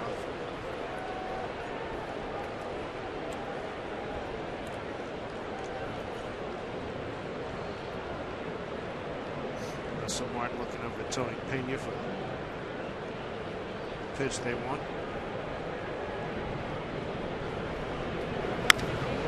Center field, Granderson heading perfectly plate. That'll do it. Mariners get a man aboard, can't move him up. 4 in the books, a 2-1 Mariner lead.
to you by Northern Quest Casino, Spokane's newest destination resort. By Ford, we are local. And by Pizza Hut, say goodbye to boring with a solo. $2 or 2 of them for $5. And only at your Pizza Hut. Make it great. Now, usually we're kind of speeding up video. We're doing time lapse. But today we're slowing it down just a little bit. A water sculpture right in front of the aquarium. I know that aquarium well. The kids always dragging me there. Guys, back upstairs to you. Nice leisurely pace. Sort of like the pace that Iwakuma's throwing at, Mike. I would agree. You know, I'm wondering if they're going to have a conversation with him about it. Today it's working. He's pitching well. But just the pace and the rhythm of the game. And even if it's working for him at times, I just wonder what the guys that are playing behind him think about it. You know, it's tough sometimes, concentration-wise, and I get it. You know, they're all professionals and they should always be concentrating. But hey, they're also human beings too. Yeah. You know, and you're saying that the front part of your brain saying, "Hey, I'm good," and back is saying, "Dude, will you throw the ball?" Well, the thing you don't want if you're pitching is to have your infielders flat-footed. That's for sure, standing around. I mean, you've heard that. I mean, you hear that at every level, and I'm sure it's pounded when you got to this level. I'm sure you've seen pitching coaches take guys to the side and say, "Hey, you know what, your boys are back there. You got like 7 guys trying to help you here, you know?" Yeah, but I think for Iwakuma too, when he was coming out of the pen, it wasn't such a big deal because he's only pitching an inning or two, you know, and so it's not that big a deal. But what we've noticed is since he's gone into the rotation, he's really slowed down, and it's more in between pitches is where he's taking more time.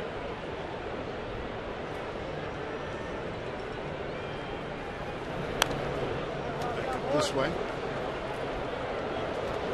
But again, he's pitching well today. He's given up 1 run through 4 innings on just 3 hits to the Yankees. 6th best hitting team, number 4 scoring team. There's your bottom line.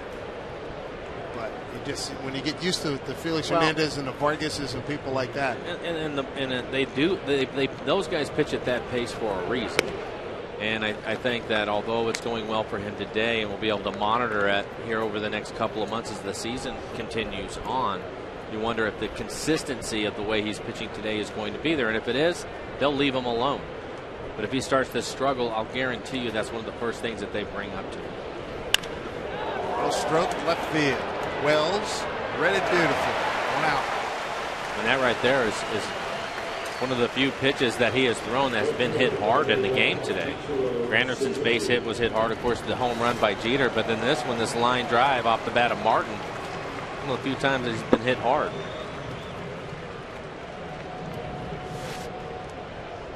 Casper Wells in that Sun field. Michael Saunders telling me before the game, center field, left field, and this day like today, murder. Really got to be on it. Here's Ichiro for the 3rd time. A couple of ground outs, 0 for 2. And although we appreciate that there's not a cloud in the sky, the outfielders like to see a few up there just to get a break every now and then, and that's not happening today. It's gorgeous out. Perfectly dialed up.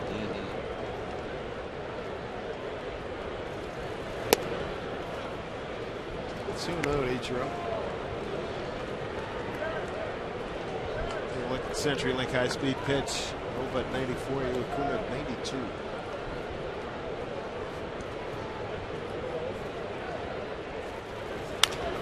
Back up the middle. Tough play. There is no play. Base hit. I think that would have been a base hit either way. If Ackley is able to glove that on the backhanded side, he had so much momentum going out towards left field. I don't think he would have been able to get off of a good enough throw to get Ichiro running down the line. 3 for 10 in the series is Ichiro. Bounces it over Iwakuma's head, back up the middle, and Ackley trying to backhand it.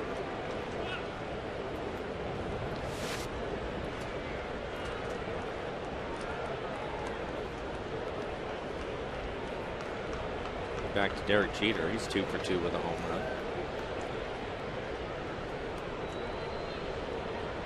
Second time up, got an infield hit.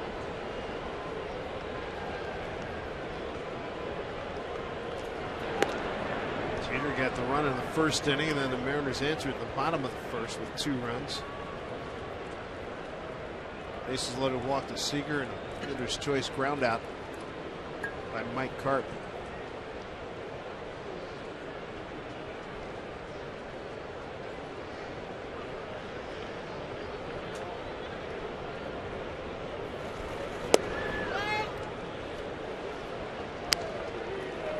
1-0 to Derek Jeter.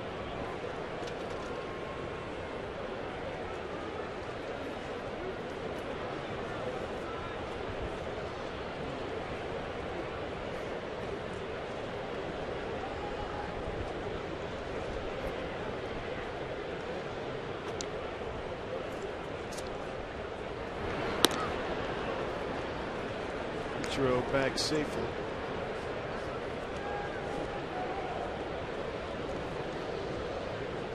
Ichiro stole a base in his first game as a Yankee on Monday night against Kevin Millwood and John Jaso after a base hit the center field. That's another thing that'll be interesting to watch as Ichiro plays the rest of the year with the Yankees. When he was here, we talked about it all the time, wanting him to run even more because they needed him to. But I'm wondering if with the Yankees at the pace that they're hitting home runs, if it's not worth the risk to Joe Girardi, unless he feels that he is sure that he's going to make it, if he'll just stay over at first and let these guys hit. Something to watch. Speed's not something that they rely on. He brings it to him with Gardner out. He was their speed guy for sure.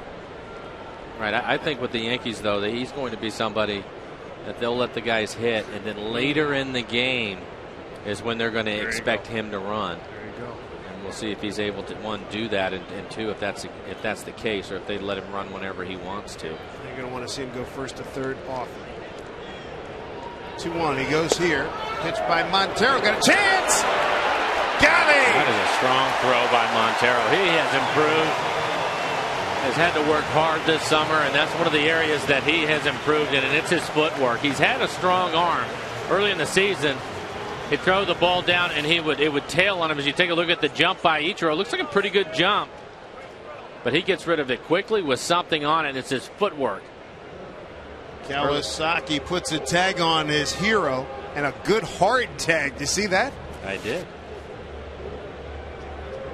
But I think his footwork has really improved. Jeff Datz works with him a lot on his footwork, trying to quicken him up, and it's been apparent. As you take a look at the tag by Kawasaki, he puts it on him.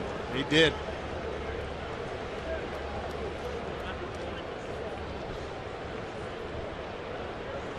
Jeter's got a 3-2 pitch coming. Yeah, as he was tagging him, he had the biggest smile on his face. You know it. 2 outs. Pitch to Jeter. Base hit up the middle. Right past Phil Cuzzy, the umpire.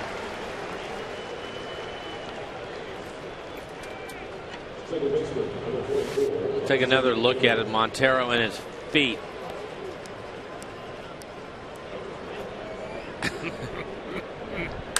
That may be his hero, but he enjoyed that. Good throw by Montero. 2 outs, runner on. Both teams had been a combined 6 for 6 at stolen bases in this series until Montero guns down Ichiro there. That's a 6th base runner caught by Montero.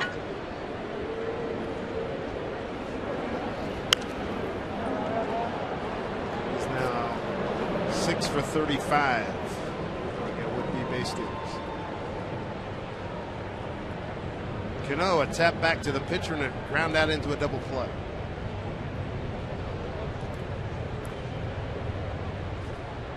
Just another thing to watch to evaluate this team and see if those numbers get better for Montero as they move forward, which would tell you that he's working hard and trying to make improvements. I think going into next year we'll see him catch quite a bit more. I bet he catches I bet he gets 2/3 of the game next year. I think that's probably a good number for him.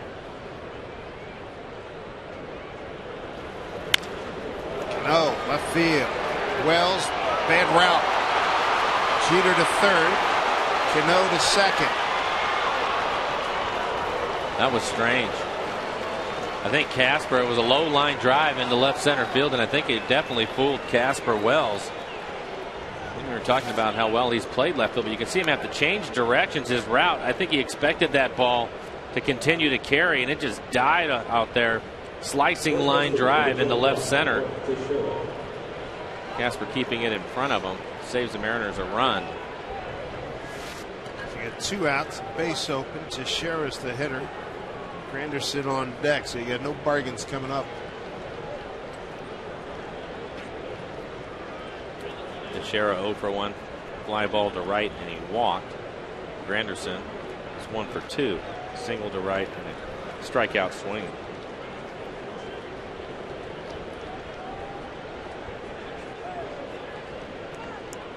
Stirring down in the bullpen for the Mariners. Oliver Perez. Iwakuma is now at 90 pitches, so he is getting to his limit. Pitch to Teixeira. In there for strike.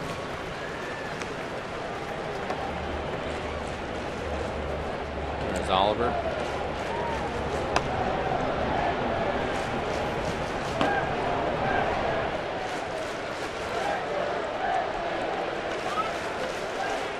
Granderson, Ibanez, Chavez, all left-handed hitters coming up after Teixeira. Teixeira, switch hitter.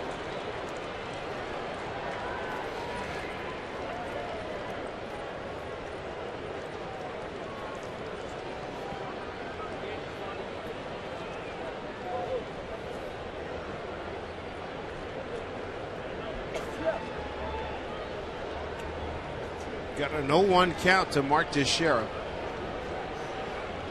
Shift on not as big a shift as before without any runners in scoring position. Outside 1-1.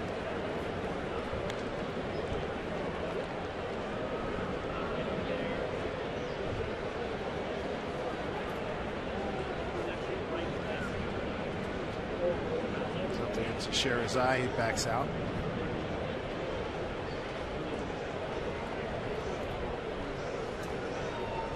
Really good crowd here today. 36,071. 31,908 last night. There's a 1-1 to Teixeira with 2 on. Outside 2-1. Petro getting cuts. Stealing looming larger. Yankees threaten here. Second and third with 2 down. Iwakuma in his last outing threw 93 pitches. That's a season high for him. He's at 93 right now. This will be his last hitter. 2-1 count to Mark Teixeira. Gonna miss an off-speed pitch. Iwakuma strike away from getting out of a heck of a situation here with 2 down. The double by Cano is 29th. Team leader in that category.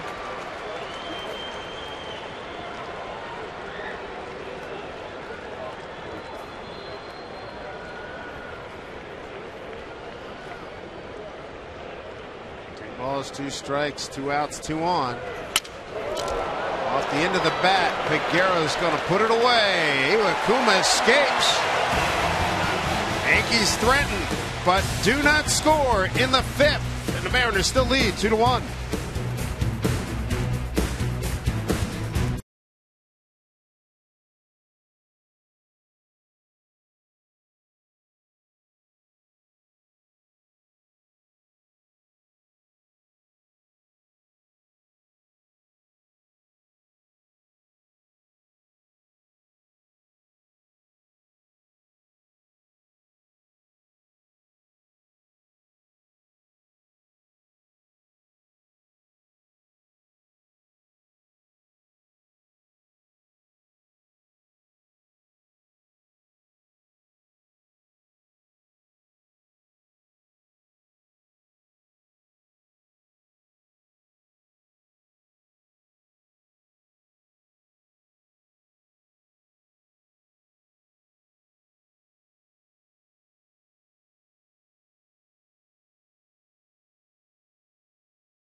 2-1 Mariners, bottom of the 5th, and fans be sure to check out the all-new Root Sports Game Connect, an interactive second screen experience bringing fans closer to the game with live stats, trends, and analysis. Root Sports Game Connect. Connect now at rootsports.com. Dave Sims, Mike Flowers with you. Root Sports crew, loving the weather on this homestand. It's the final of 3 games with the Yankees. We'll see them again next Friday in New York. Kansas City Royals come in for 4 and Toronto for 3. And the Mariners trying to win their 3rd series in a row. We'll see them pick it up and score a few more runs. Back to the top of the lineup in Ackley. See if they can get to Nova. Brown out and fly out today. Nova hasn't been sharp today. 83 pitches, 47 strikes, 36 balls. Eric Wedge really encouraged by some good swings he saw from Ackley yesterday. Hit a ball to the track in deep right field. Another long fly in the 5th inning.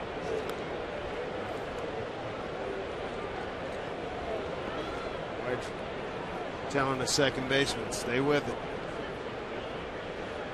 2-1 pitch.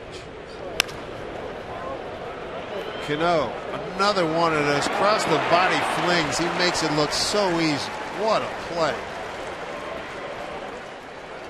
That is something else. Let's revisit our AT&T trivia question. How many players have 2,000 plus career RBIs? I went with 4. That was D. Mike went with B.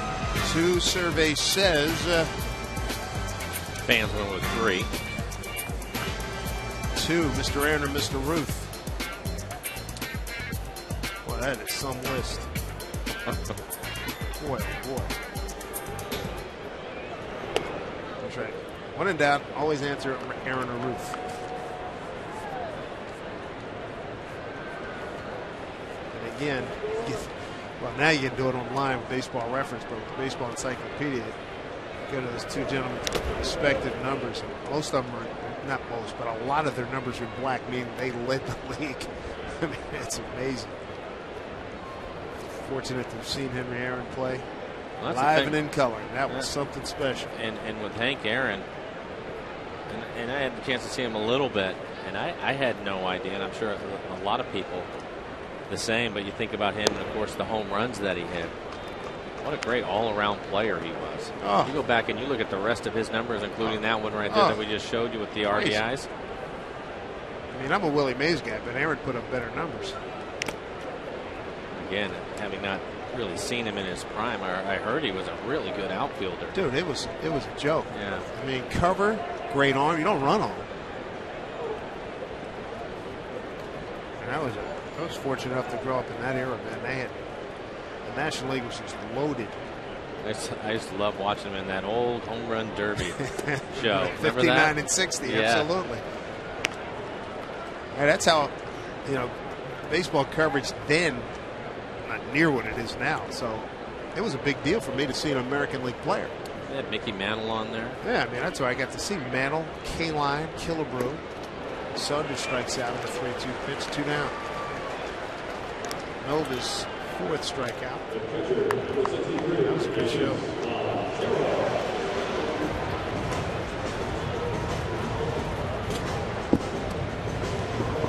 Growing up in Philly, you only had the A's that were gone by that time for a few years, so we never said baseball coverage was such. You might see a game a week. We rarely saw any of the big-time American League guys. They were just names in a box score until that home run derby show. Do you know the name of the guy that was running the show, the announcer? Yeah, Mark something. Yeah, I used to. That one of my favorite parts was to watch him in the booth with whoever wasn't hitting at that particular time, and that was always a lot of fun to watch him interview the guys and talk to them about what was going on that day. It was such a simple-looking thing, just those two sitting there. Right. Yeah, you have Aaron sitting there in the booth with him. You have Mantle up there trying to hit home runs, and one guy out there shagging. It was great to watch. Roger Youngward just passed away. He was a catcher, right? Yes, sir. That's something.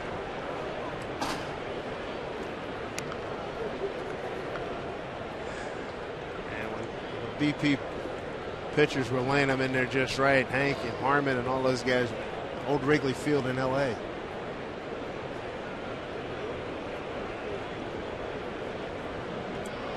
0-2 to Montero.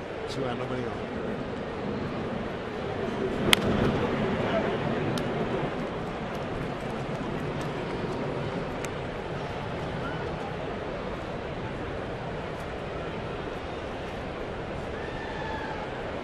It looks like Iwakuma is finished.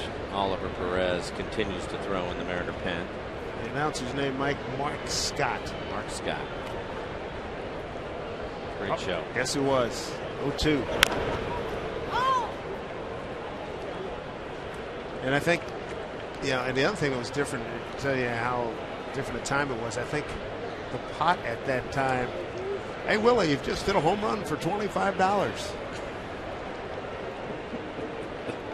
I don't think I'm exaggerating too much. I mean, I don't look that up. It wasn't like they were going, a grand a home run or anything.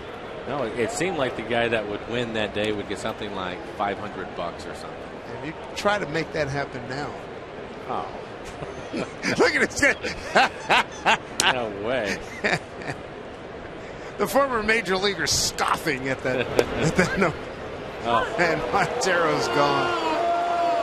Nova found a way to go 1, 2, 3. That's 6 in a row. He's retired. Nothing across for the Mariners. 2-1 Seattle.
Final game here at Safeco Field. Hi, everybody. Angie Mentic here at the Ford Sports Desk. Meantime, over in the AL Central, the White Sox tied with Detroit atop of the Central Division standings. And today they were hosting the team in the bottom of the AL Central, the Minnesota Twins. And this one, all Sox. Bottom of the fifth, Alex Rios going deep to left field, a 2-run shot. And that put the White Sox up 8-2. And that's the way it ends, rather, in Chicago. Guys, back upstairs to you.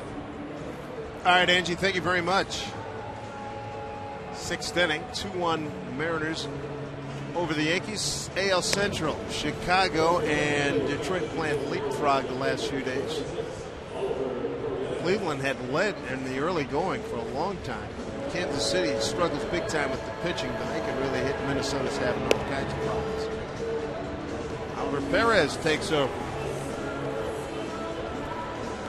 And for Perez on the air, and even 3 ERA for him. 13 strikeouts in the 12 innings that he has pitched, giving up 14 hits. Only 4 walks for Oliver. I would say overall, since he's been called up, he's pitched well coming out of the pen. Getting an opportunity to pitch more now that Charlie Furbish is on the DL. First hitter is going to be Curtis Granderson. Yeah, this inning sets up well. Eric Wedge bringing him in. 3 left-handed hitters in a row: Granderson, Ibanez, and Chavez. Granderson could not check his swing. Curtis a base hit to right in the second, stole a base, and then second time up in the fourth, he struck out. Josh Kinney, the right-hander, is now up for the Mariners.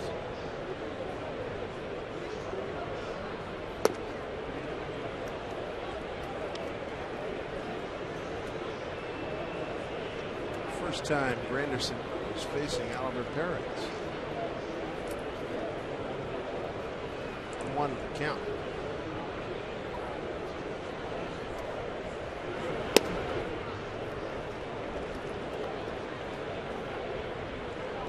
We've seen Oliver top out at 96 miles an hour this year. Still throws hard.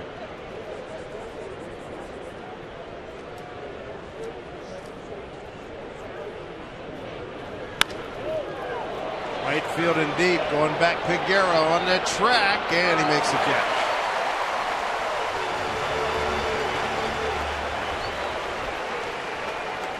Confident course to the baseball there by Carlos Peguero. See him concentrate, not taking his eyes off of the ball. Looks like he had a couple of steps, yeah, before he hits the wall.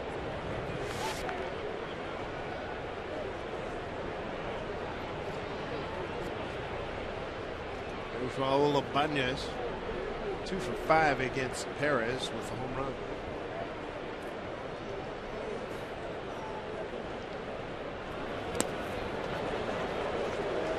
What a great weapon to have against left-handers. Drop down slider. Tremendous.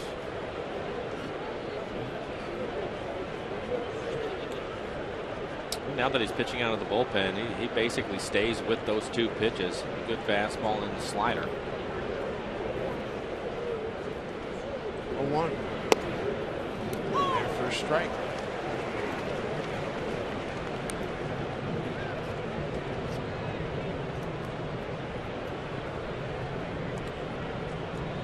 Josh Kenny getting ready.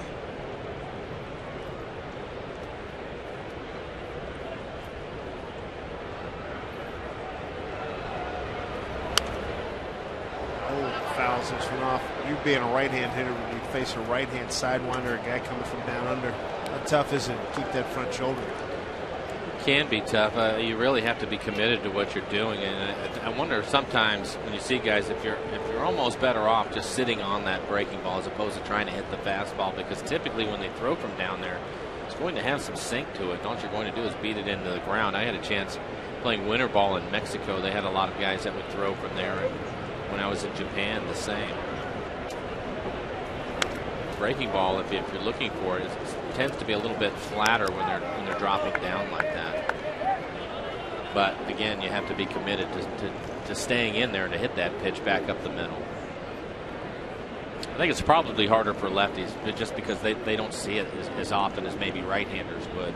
Righties face righties all the time. Lefties don't get them as often. Right. Perez is coming at you. He's got 2-3 angles he can run at a left hand. Hull stays with it, drives it to right field, backing up Peguero. 2 outs. And that was on the slider. Take a look at the work for Iwakuma this afternoon. Good outing for him. 5 innings, 6 hits, held them to just 1 run. It was an earned run on the home run by Derek Jeter. 3 walks, 3 strikeouts, 95 pitches, 54 of those for strikes. And consistently changing speeds on the Yankees, throwing a lot of off-speed pitches, his split, slider, a couple of curve balls. Good outing. 2 outs, Eric Chavez. Ground out to second and a walk. At this point, Eric Wedge will mix and match until he can get it over to Tom Wilhelmsen. Wilhelmsen now with the 97-98. 12-6 curve, and now a changeup that has been working on and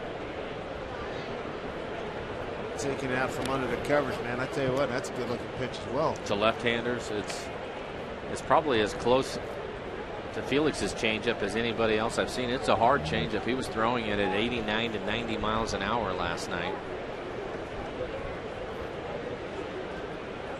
It's great movement on it. Pitch just runs away from the left-handers. 1-1 to Chavez.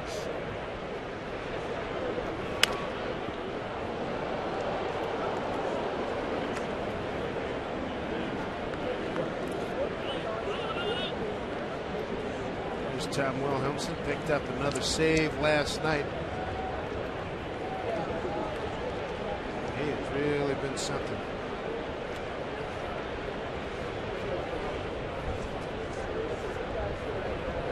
11 out of 13 for Tom. Good fastball from Perez. 95 miles an hour at the top of the strike zone. Trying to get Chavez to chase it.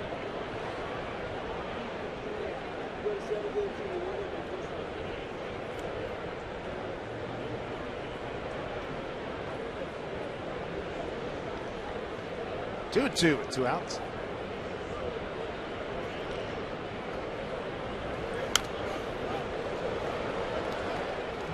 He did just what you were talking about. He was committed to it, stayed with it. Put a good swing on, had the barrel to that slider, but you can see on our tracer the 5th pitch right in the middle of the plate.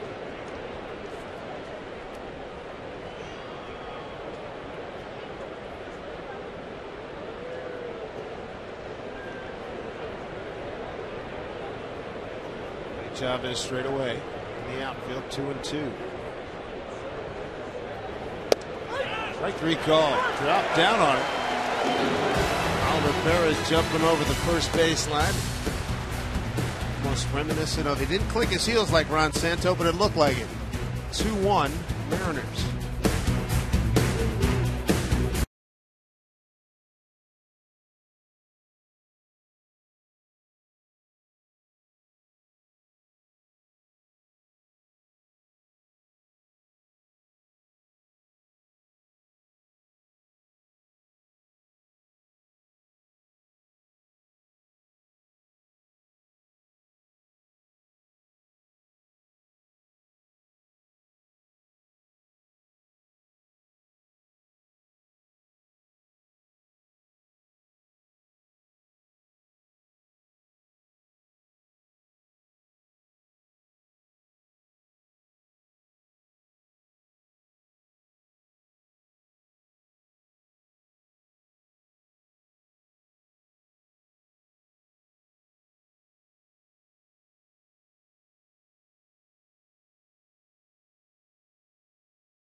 On Root Sports is brought to you by Jack in the Box. Get the All-American Jack Combo at Jack in the Box. It's a no-nonsense burger with fries and a drink for only $4.99 plus tax. And by the Sunny Six Killers Celebrity Golf Tournament on Friday, July 27th at the Cedars at Dungeness Golf Course, benefiting the Olympic Medical Center Foundation and presented by Root Sports. Dave and Mike, back at you. All righty, thank you, Angie. Good action outside Safeco Field.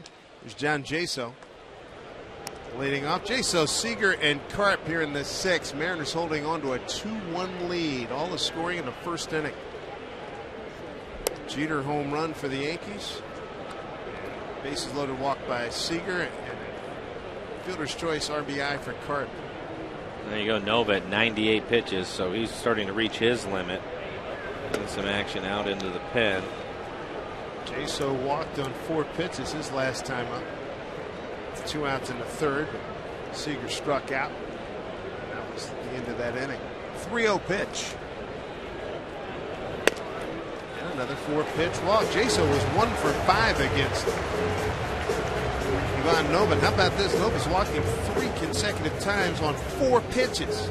You can see Nova just drop his head after he walked him on that last fastball that he missed with Clay Rapata getting loose in the pen for the Yankees. But Jaso didn't see a strike in 3 plate appearances. Yeah. 100 pitches now for Nova. His high is 114. That was back in the first week of May against Baltimore.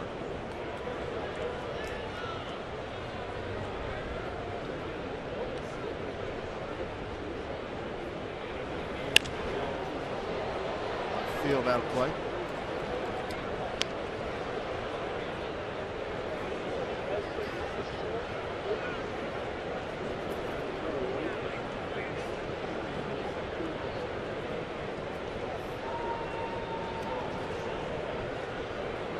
Mariners would love to get some more runs against this explosive Yankee team.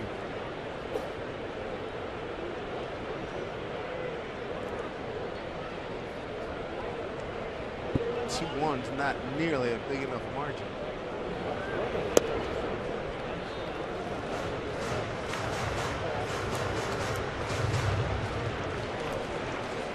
Then again, the Mariners have made a habit of playing a lot of close games. 1-run decisions, they've played 30 of them, won 12. 2-run decisions, they've won 8 of 20. To win that series in Tampa, they had a couple of games they had to win 2-1.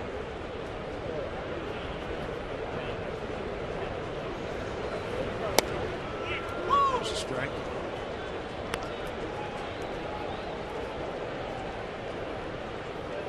Of the 97 games the Mariners have played have been decided by 2 runs or less. That's why at times I marvel at the defense that they play, leading the league in defense, playing under that type of pressure. They don't have many blowout games. Every night, every play means something. For a young group, they've played well defensively. They've also leaned heavily on their pitching staff, and those guys have they've really pitched well. The last 6 games, and it doesn't include today with Iwakuma going 5 innings, giving up just 1 run. Starters 4-1 with a 1.91 ERA. Get some things wow, done. that's pretty good. 2-2 to Seager. A lot of teams can kill to have those kind of numbers.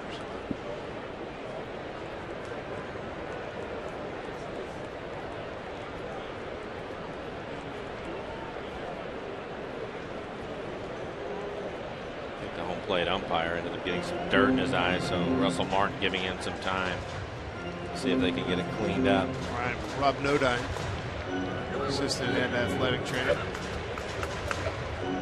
coming up.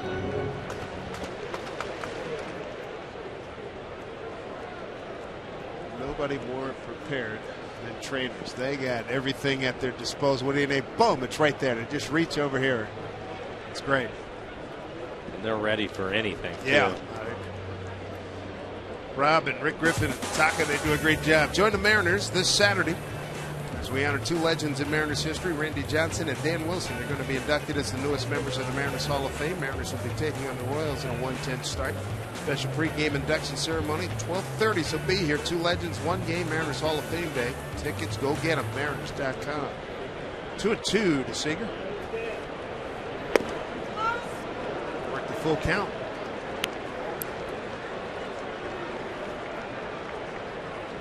Kyle's been late on the fastball today. Maybe he can catch up to 1 here. And the pitch count starting to climb on Nova. Still throwing hard. Payoff here to Seager. Runner goes. Pitch up high. Ball 4 and the Mariners threatening. First 2 men have reached here in the 6th inning. Comes Joe Girardi. No surprise, that's the 5th walk, 2nd here in this inning by Nova, and that's going to be it for him. Mariners lead 2-1. Back with more right after this.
Emerald Queen Casino, the entertainment capital of the Northwest.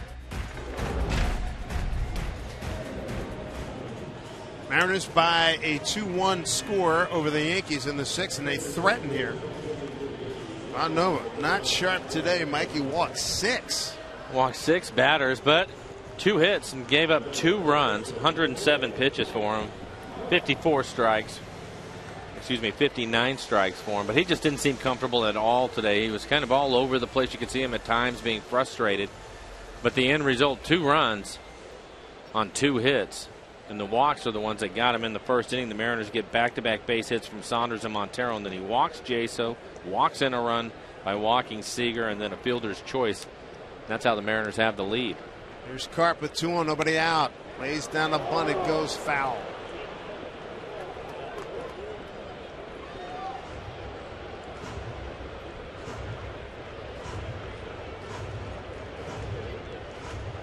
See if Eric Wedge will have him bunt again.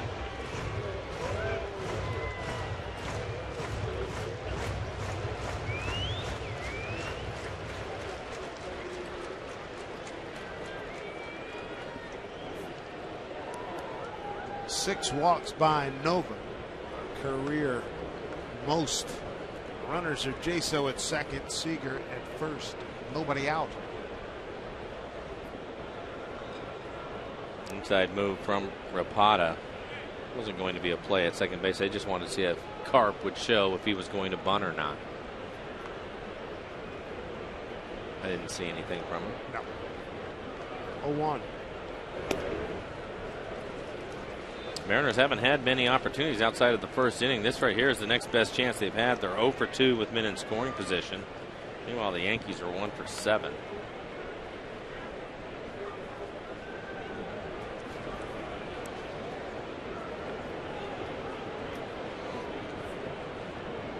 Good look at, give you a feel for what Karp is looking at with Rapata dropping down, coming from underneath there. Pitch outside, 2-1.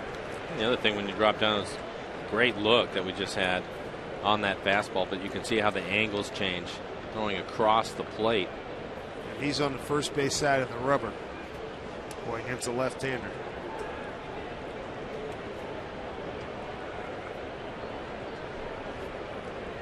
It's 2-1. Pounds this one to Teixeira. There's a tag play down there, and they turn to double play. That is a great play by Teixeira. Gold Glove winner. Smart play. When Karp hits the ball, it takes him to first. So there he goes to first right away. Touches it, and then an accurate throw down to second. As Jeter puts the tag on Kyle Seager. Good play. Joe Girardi going to make another pitching change. 2 down. Runner at third.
The third pitcher of the afternoon for the Yankees is David Phelps.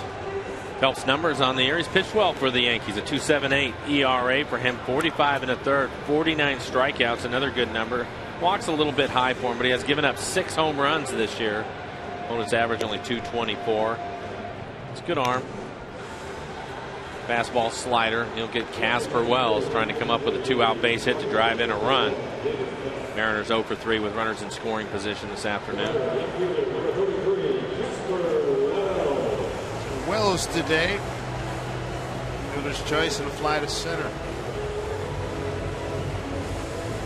And a hot road trip. It's cooled off here at home. John Jaso is over at third now.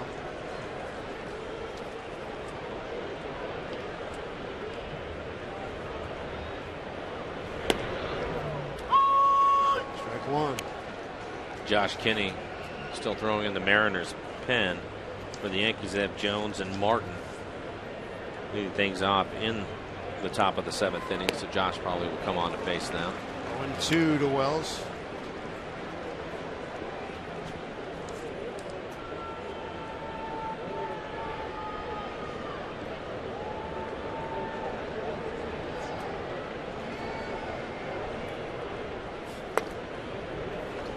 Good block by Martin.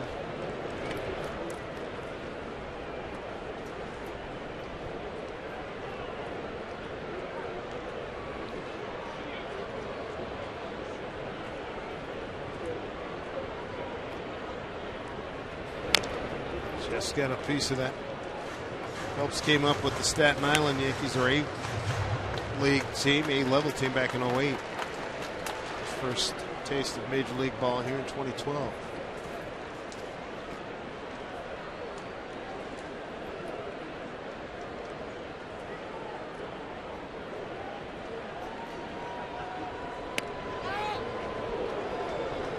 Didn't take the bait.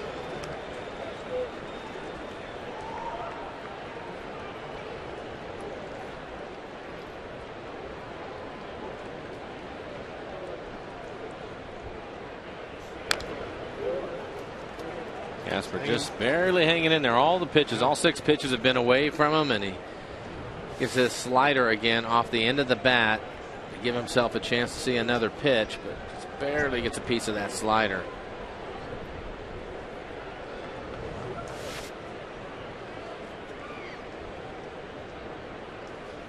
Knock him out.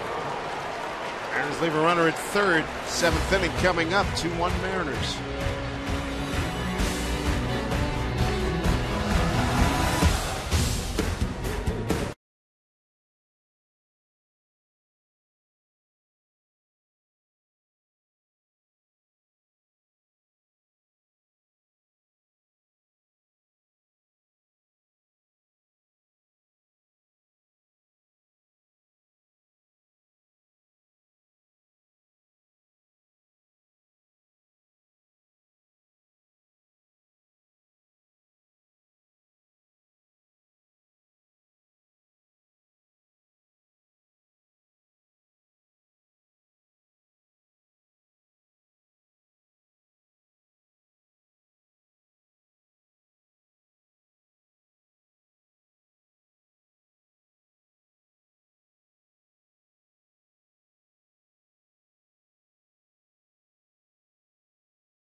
First inning. Hey, Root Sports is looking for the biggest Mariner fans in the Northwest. We're going state to state. Find the most passionate in our region this month. We want to hear from devoted fans in Idaho, so log on to rootsports.com. So it's why you're the Mariners' ultimate Northwest fan. A great crowd in the pen in center field on this matinee action of Mariner baseball.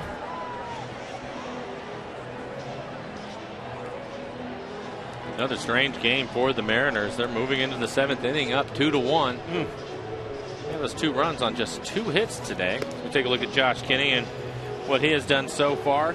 Just being called up from Tacoma. 1.59 ERA, only 5 2/3 innings for Josh so far. 6 strikeouts, 4 walks. His best pitch is his slider, and he will throw that pitch often to the right-handed hitters, which he will get here to start the 7th inning. In Jones and Martin, then you have Ichiro, of course, and then Jeter. So he'll probably have to work his way through Jeter. And we might see Lucas Lidke after that. First hitter is going to be Andrew Jones. Jones, Martin, Ichiro. Here in the 7th.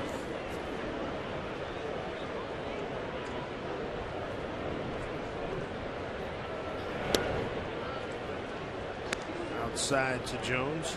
Andrew Jones, a strikeout and a fly to right today. There's Lucas.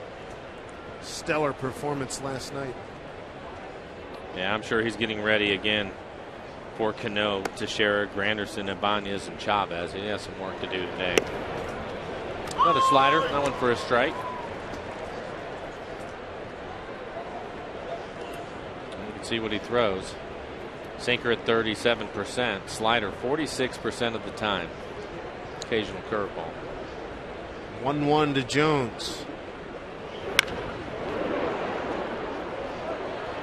Jones saw that slider.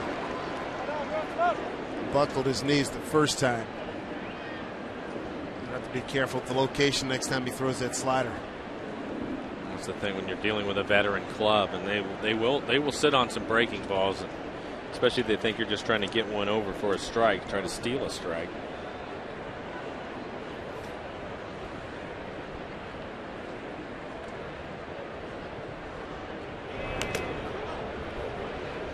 That was a slider down out of the strike zone. You can see Jones trying to check his swing, and he gets a piece of it for a strike.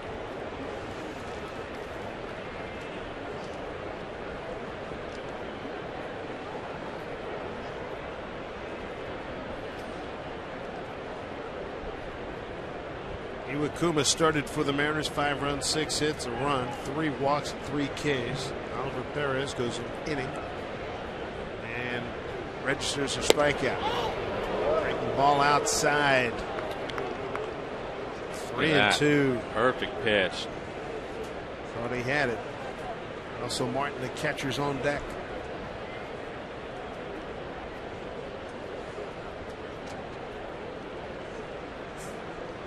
Surprised Andrew Jones was able to lay off that pitch. Important first out here. Kenny trying to get it.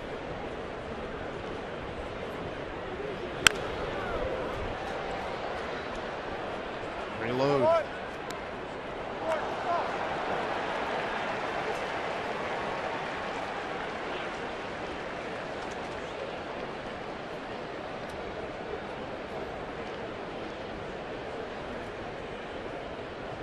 Andrew Jones making him work. 7th pitch of this at bat coming up.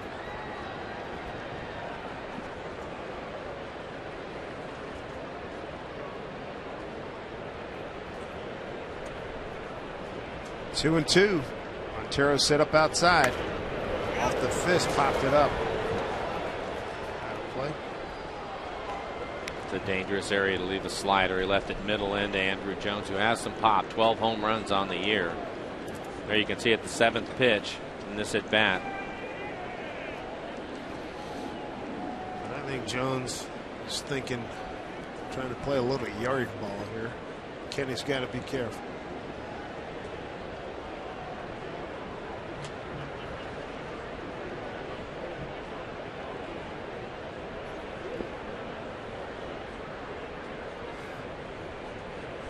Two. Check down to first. Did not go, says Jerry Davis. Looked like Andrew Jones when he stepped back, looked at the home plate umpire and said, "Yeah, sure, go ahead and check." 3-2. Russell Martin waiting on deck. You didn't do a Beltray though.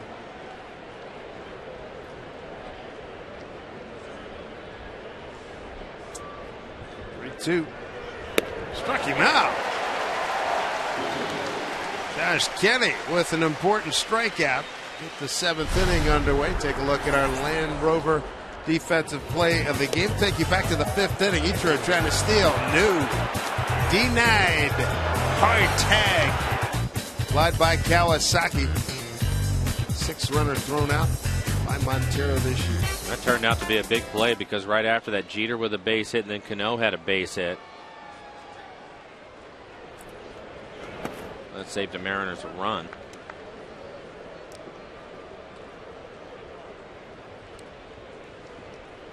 Also, Martin today a walk, lined out to left.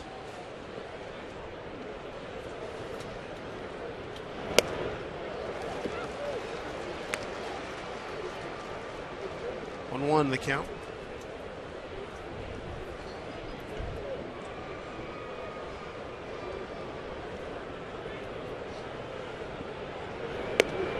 Working inside corner, nice pitch. That was on the curveball. Doesn't throw that pitch often, but he was able to steal a strike right there with the curve. As Lucas Litke, he looks like he's ready to go. Not sure Eric Wedge will bring him in to face Ichiro with Derek Jeter coming out on deck. Oh, we got him. Big sweeping breaking ball by Kenny. 2 down.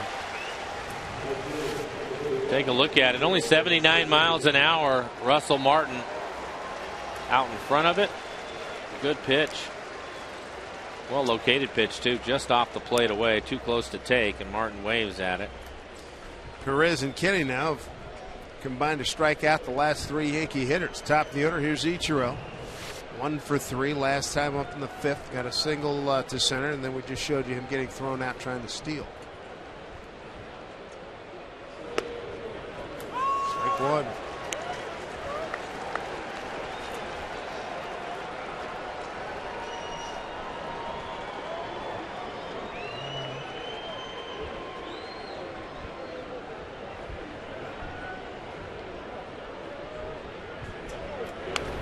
The end of the bat.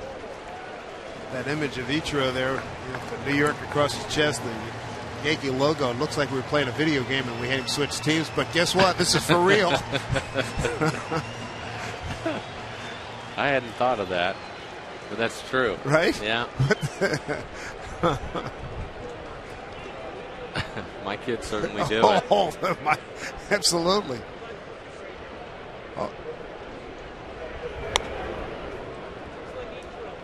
Sure, there's some Japanese American kids back in New York fantasize growing up to be Ichiro in a Yankee uniform. Well, that fantasy's become a reality now. Make his home debut on Friday night. 1-2 pitch from Kenny.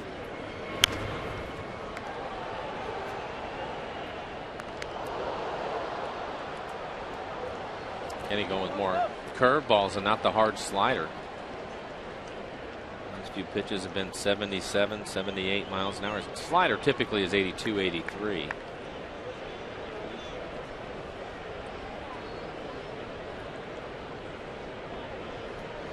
Well, shallow and left. Saunders towards left center against Ichiro. 2 outs, nobody on.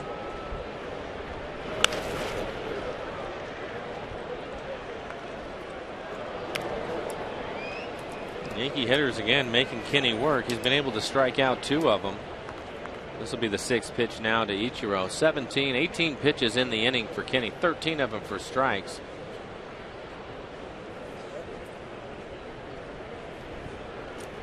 .82% breaking balls. He's only thrown a couple of fastballs in this inning. 1-2 to Ichiro. Hammered. Foul. That was the slider. Tried to get it in on his hands and wasn't able to. They wanted to throw it inside to Ichiro, but Ichiro was able to catch it out in front. You can see Montero. He was set up inside.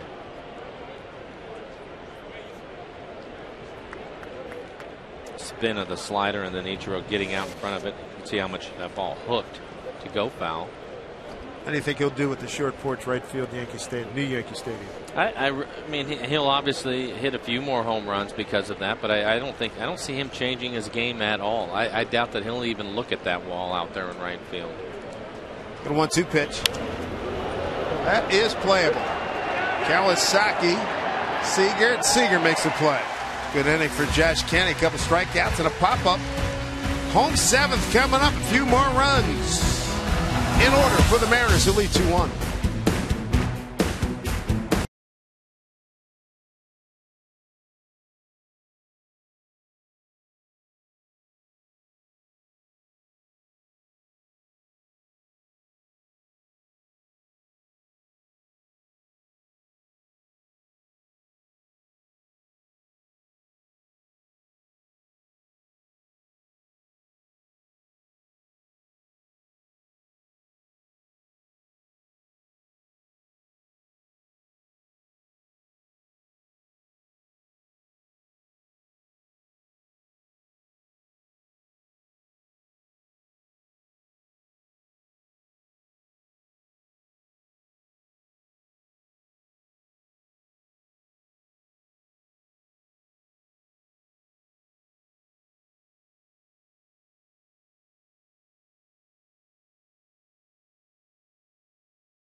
Blue skies and looking at green grass. Mariners still lead at 2-1 here as we head into the bottom of the seventh inning. Hi, everybody. Angie Mentink here at the Ford Sports Desk. And the Mets continue their slide, and today they wrapped up their series with the NL East leading National, the surprising East leading Nationals. Top of the seventh of this one, Nationals up 3-1, and Adam LaRoche hits his second home run in as many days, 17th of the season. That made it 5-1. And the Nationals go on to take it 5-2, the final. Guys, back upstairs to you. All right, Angie, thank you. Steven Strasburg goes to 11-4 with that victory as Peguero leads off here. 7 innings of 4-hit, 1-run ball. His ERA at 2.76. They lead the National League East by 4.5 over Atlanta. Michael Morse with a home run and an RBI. And that inning count of his is getting more and more interesting with every time he takes them out. I just can't see them shutting him down in September. How can you? Man, 1-11 are the Mets since the All-Star break. As for Strasburg, you're winning. It's rolling. The kid feels good. Throughout the all, never mind. Well, he is coming off of the surgery. And what do you remember what the total was? They 160. Said 160. I thought they said. He has to be close to that now. Peguero's got a 2-1 count.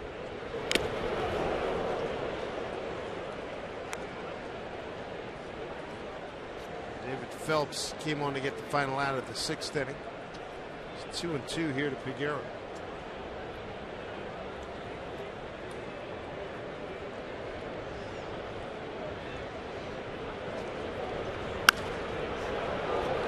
Pop up.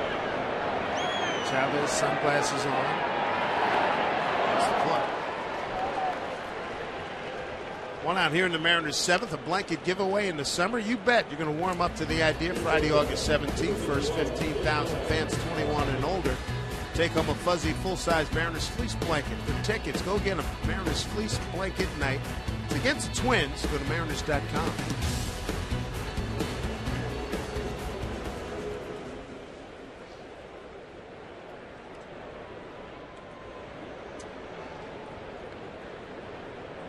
Here's Kawasaki, ground out the second, and a fly to center. Mariners 2 runs on 2 hits, and all zeros since then. 2 runs, 2 hits in the first inning. 0-2 to Kawasaki.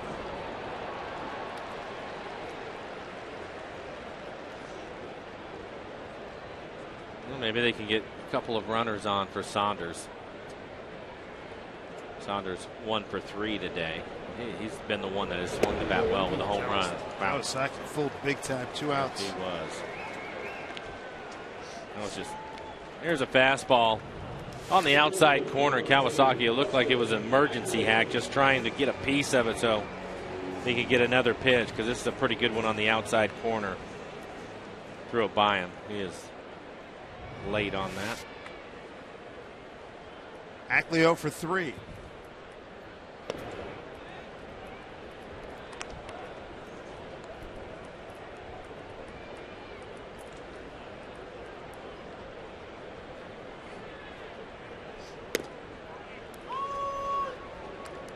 To strike down Ackley.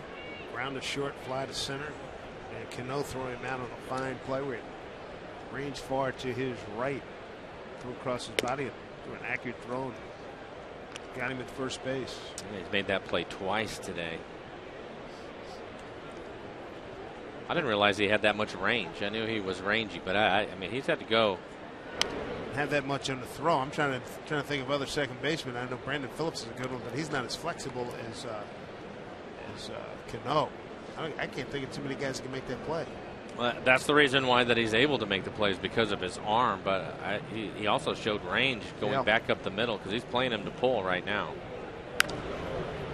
Popped up. Fielder Andrew Jones makes the play in a quiet inning for the Mariners. 8th inning coming up. 2-1 Seattle.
Angie Men take care. Coming up on Mariners postgame, Jen Mueller's going to head into the clubhouse. We'll see how Dave Valley did on his keys to the game. I'll take you around Major League Baseball. And we've got Brad Adams' exclusive one-on-one sit-down interview with Ichiro in its entirety. Guys, back upstairs to you. You want to stick around for that? All right, Angie. Thank you. Sounds good.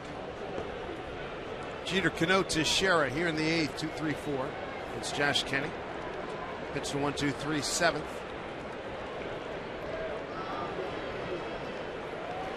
Not the start he was looking for. Jeter hit second game in a row.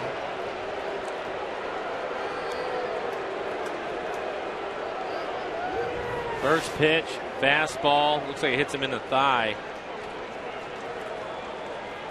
Yep. That's not the start Eric Wedge wanted to see either. Put the tying run on with nobody out. So he'll go out to the bullpen and bring in Lucas Lidke. So Jeter's aboard, hit by a pitch. 2-1 game. Lucas Lidke coming on, and we'll be right back.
for the second time in as many games. How about Lucas Litke? He's taking over. How about the sequence last night? Game on the line here. Had the game on the line, gets ahead with a breaking ball. That's his patented pitch. He likes to throw the slider, but then here you go. This is the big pitch. Up and into Raul to get him off of the plate. And he comes back with the slider. And Raul, as much as he wants to stay in there on that slider, has a tough time. That's a hanger. And then here's the last pitch, and he gets a strikeout. Now, having seen that undressing, 3 plunkings yesterday, none of them intentional, nor was the one intentional here to Jeter. Oh, you're trying to win a game. Absolutely. Yeah.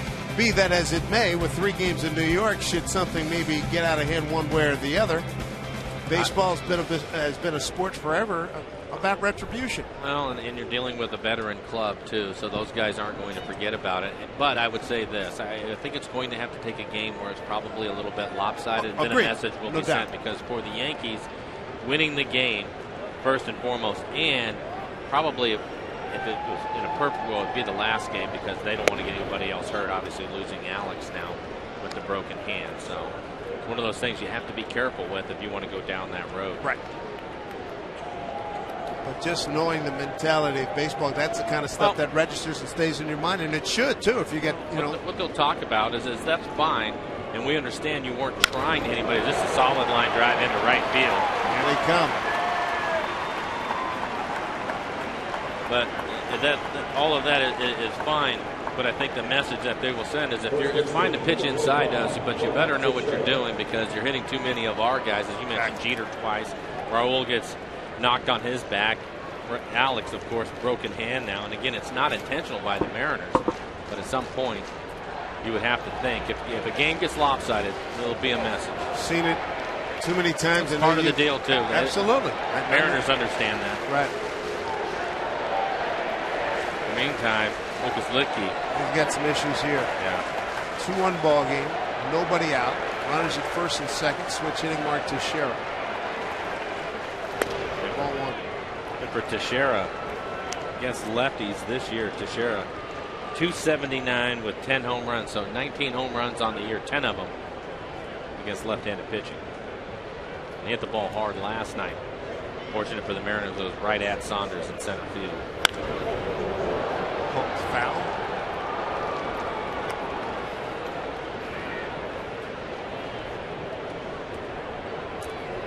Sean Kelly pitching in the Mariners bullpen right now.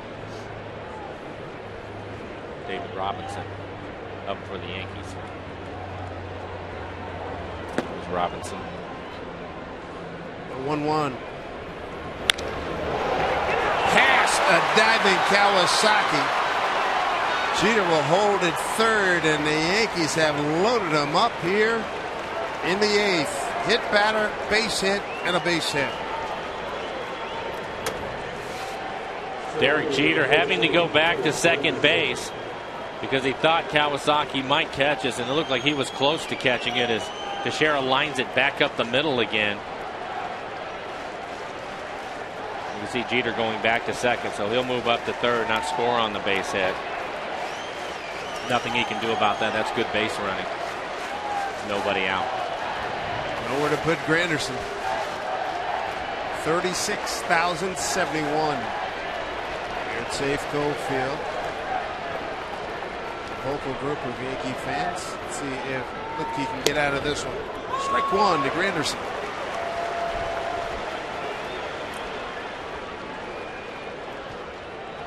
Yankees have stranded 6 coming into this inning. They got their run in the first inning on a Jeter home run. 0-1. Granderson today with a second inning leadoff single to right. Stole second, stranded there. Since then a strikeout, and then took Peguero deep to the track in right field. 1-1. Bounces that one up there. 2 balls, 1 strike.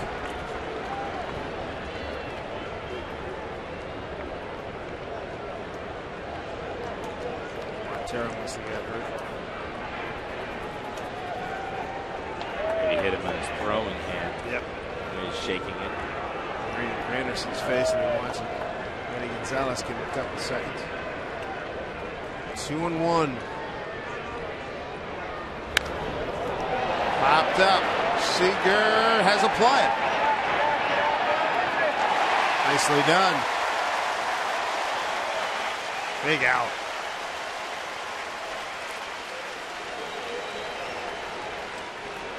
If they're going to call Ibanez back, you have Jason Nix and Chris Stewart, two right-handers. Pena and Nick Swisher. Going to bring out Jason Nix. Yeah, it'll be Nix. Pinch hitting. Nix came into the game last night after Alex was hit on the hand and had to leave.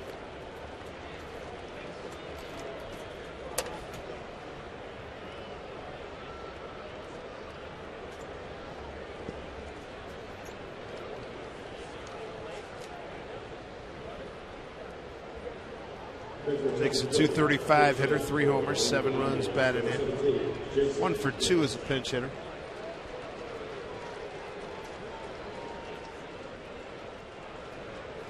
Looks like here comes Eric. I was wondering when he was going to come out of the dugout. He's had Sean Kelly ready to go in the pen. And there he goes. He'll make the change now. 2-1 lead, 1 out. Yankees have the bases loaded. Sean Kelly coming into a big time situation.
Sports is brought to you by Snoqualmie Casino, Seattle's premier entertainment, gaming, and dining destination.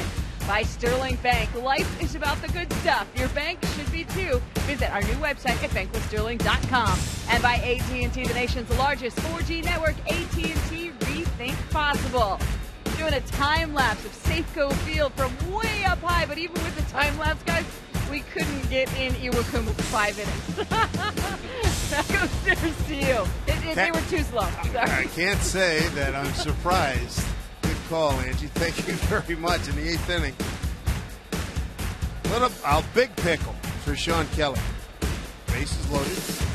1 out. And ball 1 to Jason Nix. Nix hitting .235 on the year, 3 home runs. He's a .275 hitter against left-handed pitching. 179 against right-handed pitching as you look at the numbers for Sean Kelly. Sean will use a slider. His fastball will be 92, 93 miles an hour. So Eric was taking his time to come out of the dugout, probably giving Sean a couple of extra pitches in the pen because you look at those 2 numbers for Nix, you have to bring the right-hander in. 1-1 to count. Third, Cano at second, and first is Shara. Fly ball right field towards the line. Peguero with no room anymore. That ball might hang up for him. Might be a break that it didn't. See if he can get a double play ball right now. Get out of the inning without giving up a run. If Figueroa makes that catch, the run would score. Mariners turned one double play to end the third inning. That was big. The Yankees left 2 men on in the fourth, 2 in the fifth, 1 in the second, 1 in the third.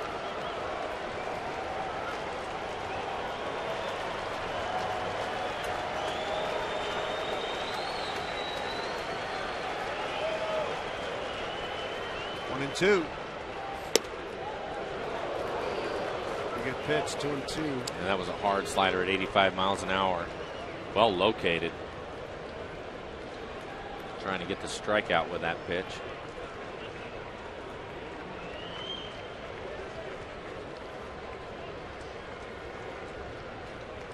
Two and two. That's trouble.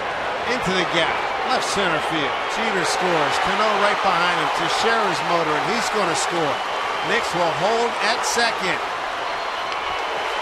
With a bases clearing double.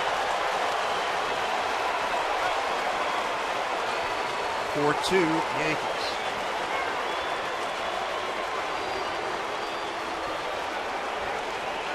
This is on the slider. Take a look at the slider.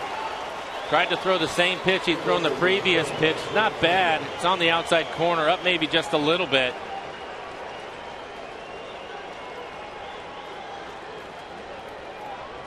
The way that Nix would time that swing with that leg kick, he had to be looking for the slider there. Bet.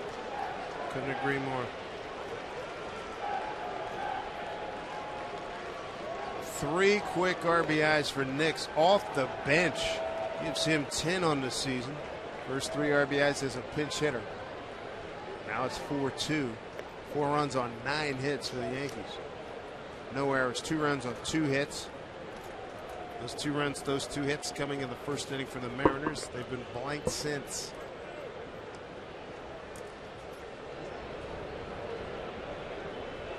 Intentional pass to Chavez.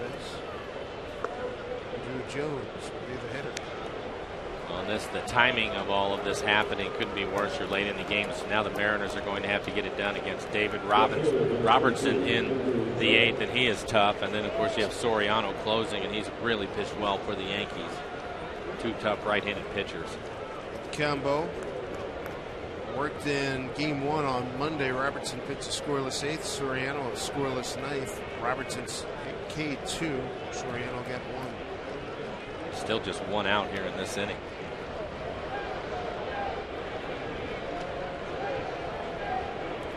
Jones today struck out, fly to right, and struck out.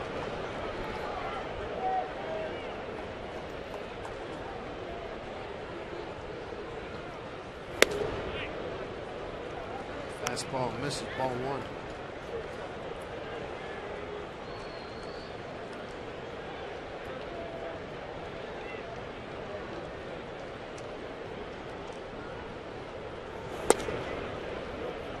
Behind. 2-0.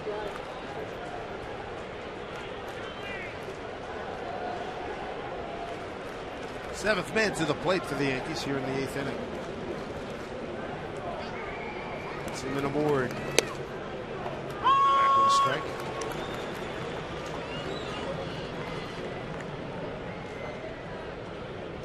That base hit from Nix. I have the Yankees 3 for 11. Been in scoring position. The Mariners are 0 for 4. 2-1. Big swing and a miss. Yeah, good fastball from Kelly.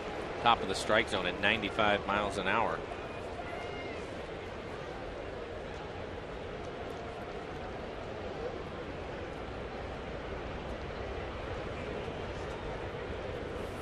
Two. Struck him out. 2 outs. You're in the 8th. Jones has struck out, make that 3 times. Some anger behind this fastball. It's best fastball we've seen from Kelly at 97 miles an hour. Just threw it by Andrew Jones at 97. Catcher Russell Martin walked line to left and struck out. Strike 1.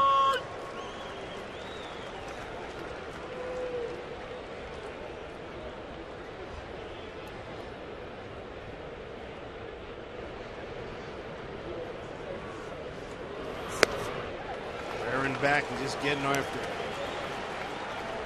Getting after it. 0-2.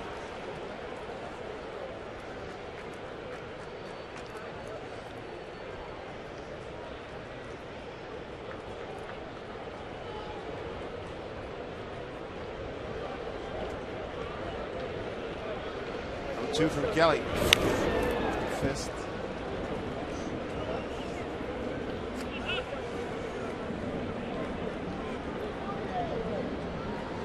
Well, one thing for sure, we'll see Ichiro's final at bat 2012 season here in Seattle, whether it be this inning or leading off the ninth. That'll be a big ovation for him. Kelly's got Martin 0-2 with 2 on. 3 runs in. Pitch. Swing into the Mariner. Ball pen, and now Kelly falls down. Lost his footing. Who did we see last night? Robertson. 2 nights ago. Lost his footing. Yeah.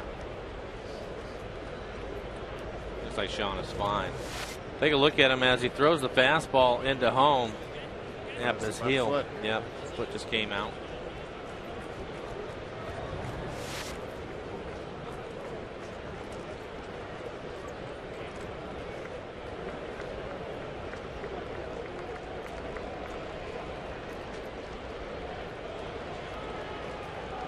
Runs in, 2 runners on, 2 outs.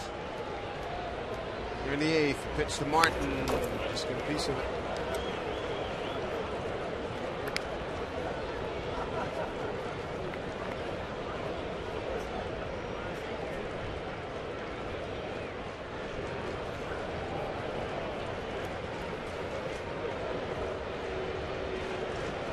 Straight away, it's how they play Martin in the outfield. The pitch.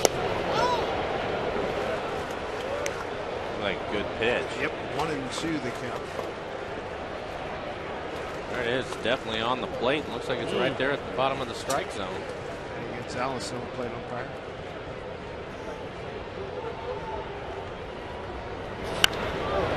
Down the line. Going foul. Tomahawk that one.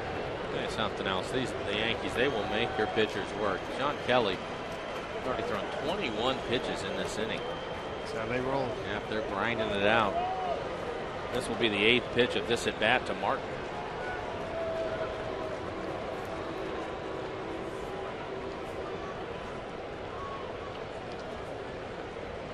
One and 2. That gets through. Here's Wells. Got a good throwing arm, but not in time as Nick scores. 5-2 Yankees. Going to third is Chavez. RBI for Martin is 25th.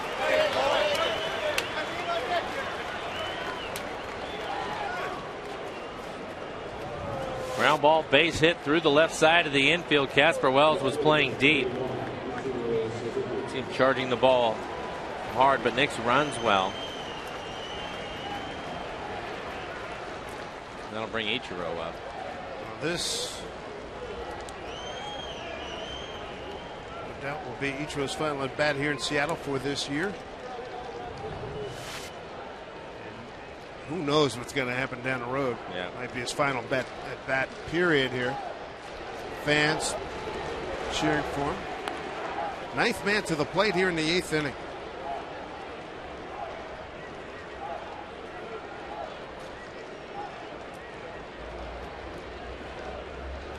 Four runs in for the Yankees. With Kelly's pitch count getting up there on him. Steve Delabar starting to get loose in the Mariner pen.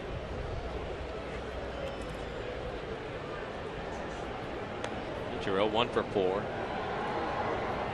Got a single and then was thrown out by Montero trying to steal. 2-0 from Kelly.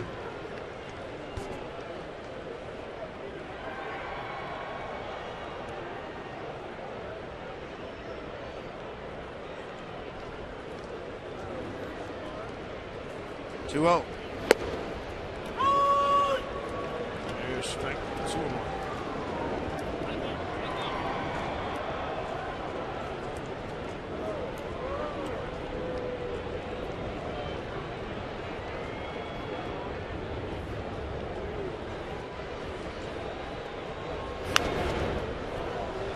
Kelly as Ichiro 2-2. Ninth man to the plate here in the eighth. 4 runs in.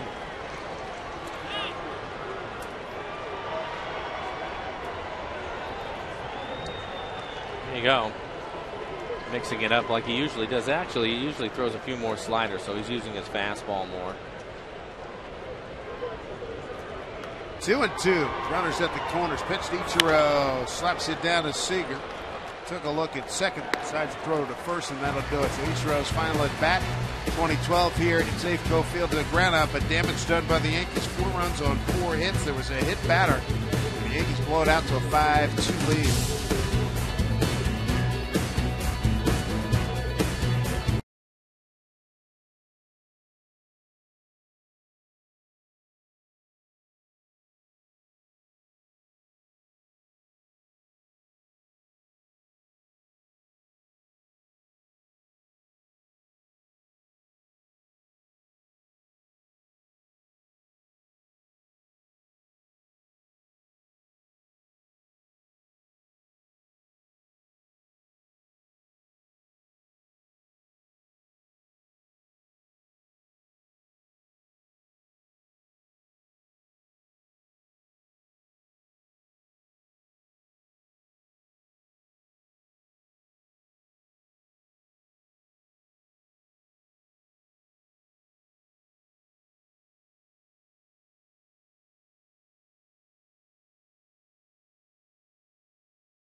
That is not Air Force One. Right now, Mariners trailing 5-2. I don't care if you're a Republican or a Democrat. If you were trying to get to work this morning at 9 a.m., you were probably shaking your fist at Air Force One.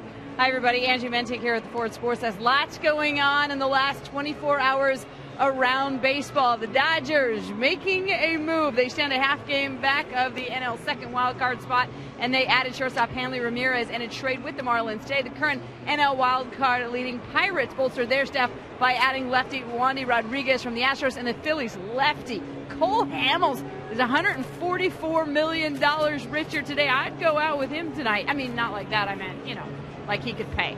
And the Phillies agreed to a 6-year extension with him today.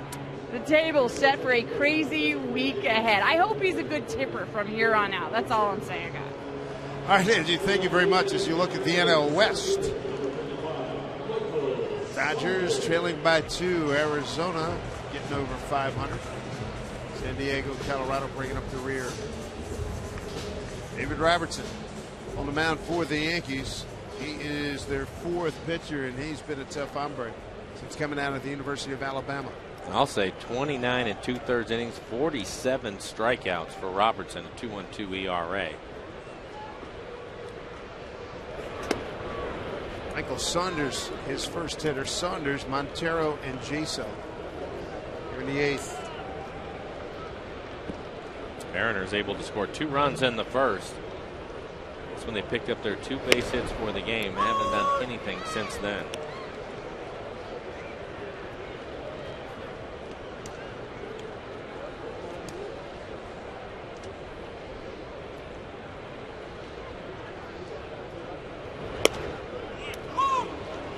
All at 2 strikes to Saunders today. Michael, first inning base hit and a run scored. Grounded out to Teixeira and struck out.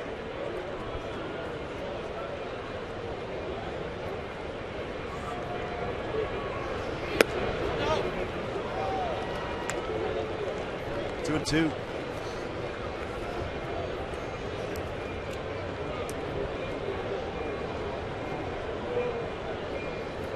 Tough break for Ewan Koeman. He left the game, had a chance to win the ballgame after going 5 innings.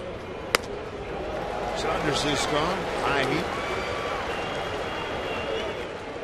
One down here in the 8th. Hitting the road outside the Northwest. We'll take the Mariners with you. Subscribe to MLB.tv to see the Mariners live on your favorite devices in HD quality.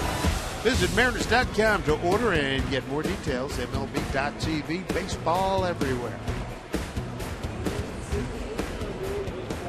Here's Montero. Singled and scored in the first. Struck out, swinging and looking since then.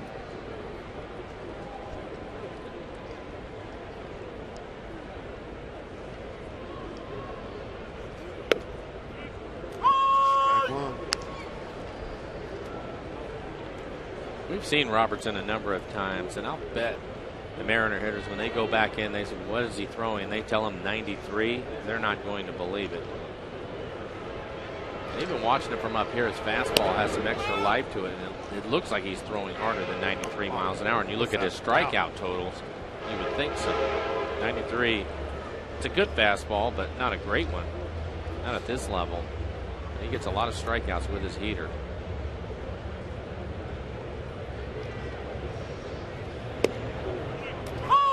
It's a good action. 1 and 2.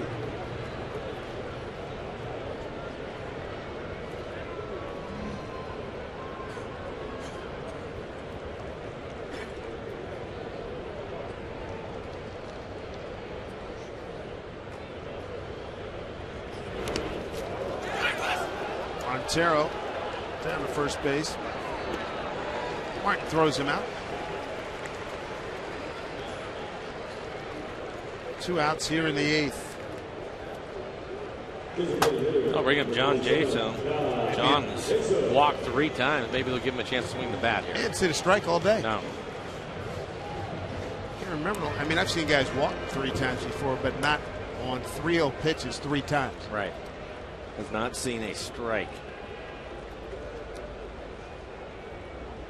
I guess Robertson will go right at him. Up by 3 runs now. First strike of the day that Jaso's seen. Steve Delabar warming up.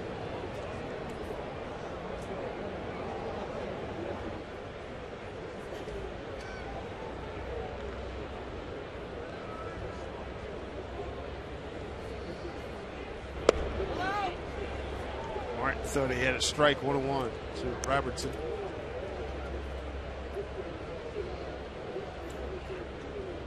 That's the other thing that's tough about him is he can locate on the outside corner.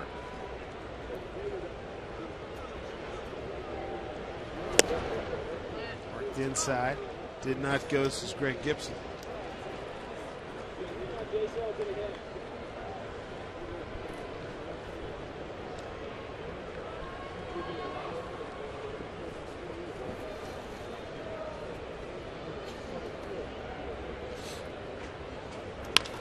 Ground ball to the second baseman, Robinson Cano.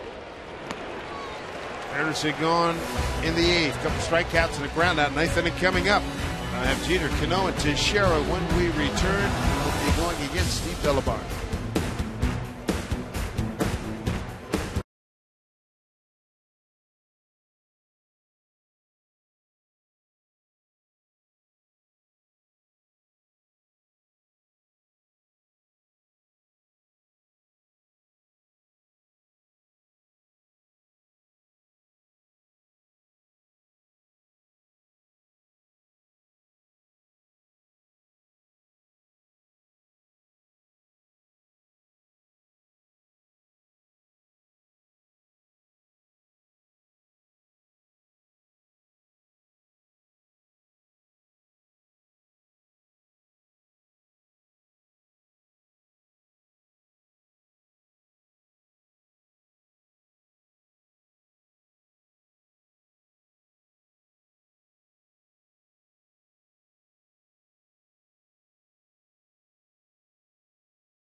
this ball game 5-2.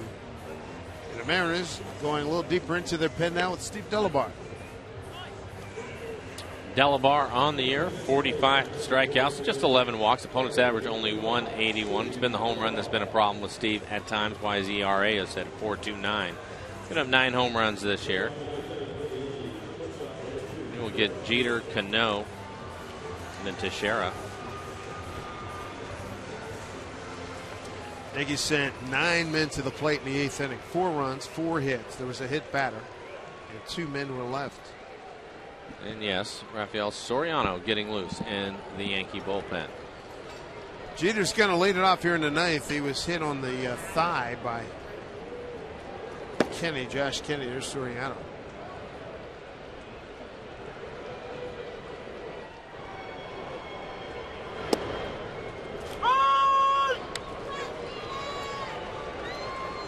Eddie Gonzalez barking it out still here in the 9th.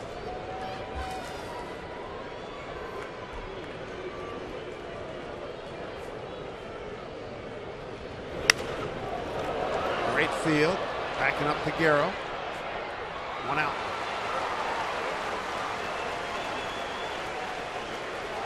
Delabar, good fastball. It'll be around 95 miles an hour. We use a slider and a split. Jeter was able to hit that slider out to right field. Bring up Robinson, Cano. Cano having a good day. He's 2 for 4. Scored a run. Put the shift on. Seager's over on the second base side of the field, of the infield.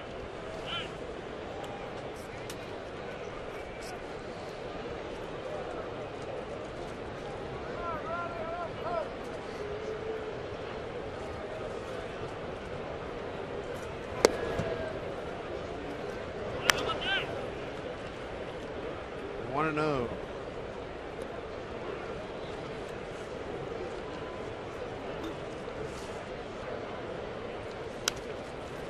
Totally different profile when Kansas City comes in tomorrow. Younger team, pitching not real good, but they can swing the bat, so be ready. We saw that over the 4-game series the Mariners had in Kansas City.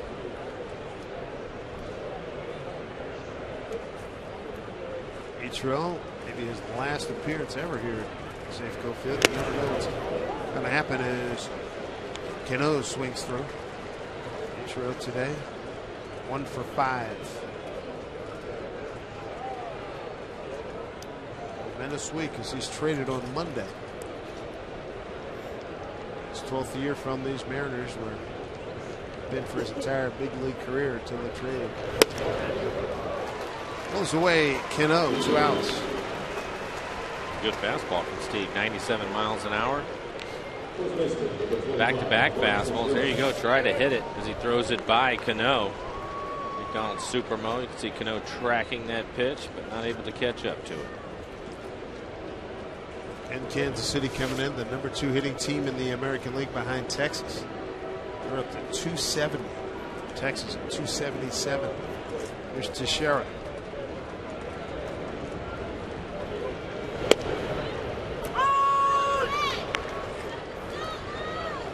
On 1 to Mark. Teixeira's had a good series, 4 for 9 in the series.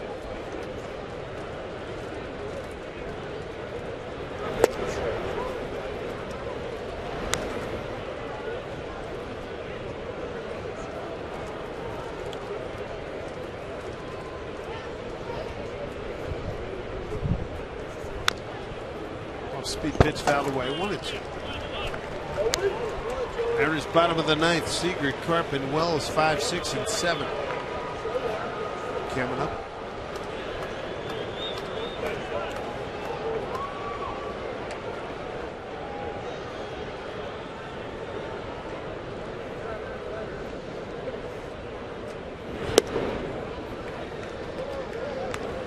You're not kidding. They have an eye, boy. They can. They grind out their at bats. Telling Kenny Singleton, longtime friend, broadcaster for the Yankees, I said we'll be probably halfway through our game. There's a drive to right center field. Saunders is there. We'll be probably halfway through our game Friday night when you're playing Boston. You guys will be in the 5th inning. Probably right. 5-2. Last up, Soriano coming on for the Yankees.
a new era as his time in Seattle has come to an end with the trade on Monday.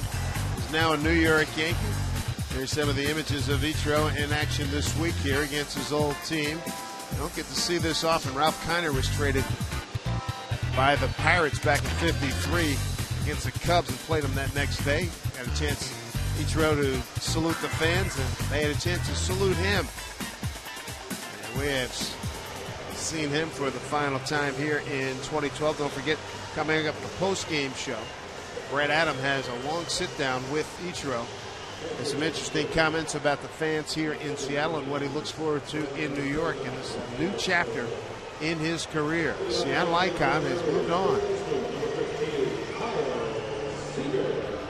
Kyle Seager going to lead it off here in the 9th inning for the Mariners.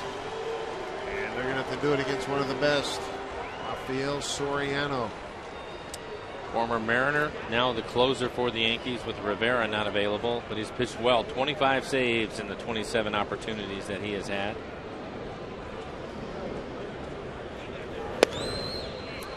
First pitch strike. Saw him 2 nights ago, and he basically came in through nothing but fastballs. There's Amy Franz out there that hits you immediately later. Oh, wow. What a pick. Man, oh, man, what a pick by Teixeira. 1 out. They robbed Seager. Take a look at Teixeira. Watch him catch this ball off to his left, giving ground with his glove. And not sure Kyle Seager can hit a ball any harder than this. That's hockey goalie. Yeah, no doubt about it. 1 out. Here's Mike Carp. Brilliant play.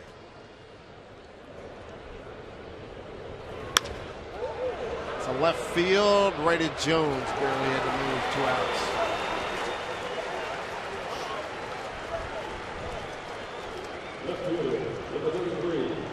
Soriano with his 25 saves. 3rd in the American League behind almost Jim Johnson, Chris Perez of Cleveland, Fernando Rodney, Tampa Bay.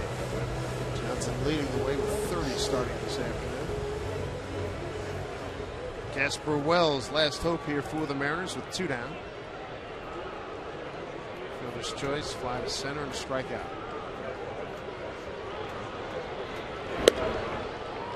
Strike 1.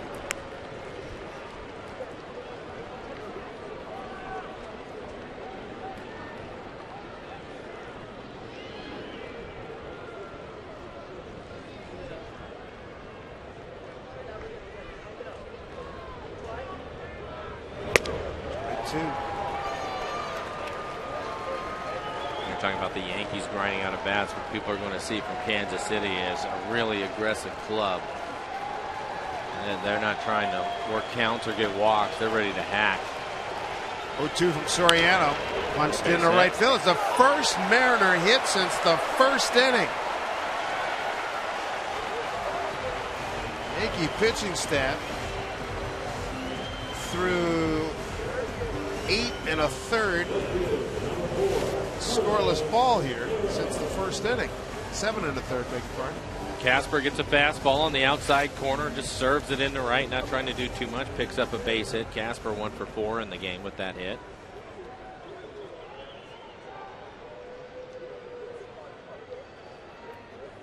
There's Piguero, fly to center, strike out, and pop out to 3rd.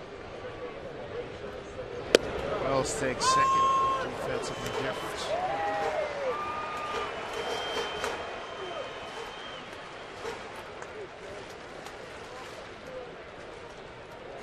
That hit just the 3rd of the afternoon for the Mariners. 0-2. Piguero 0 for 3. A couple of flyouts and a strikeout swinging. Soriano ready. 0-2 to Piguero. Up high.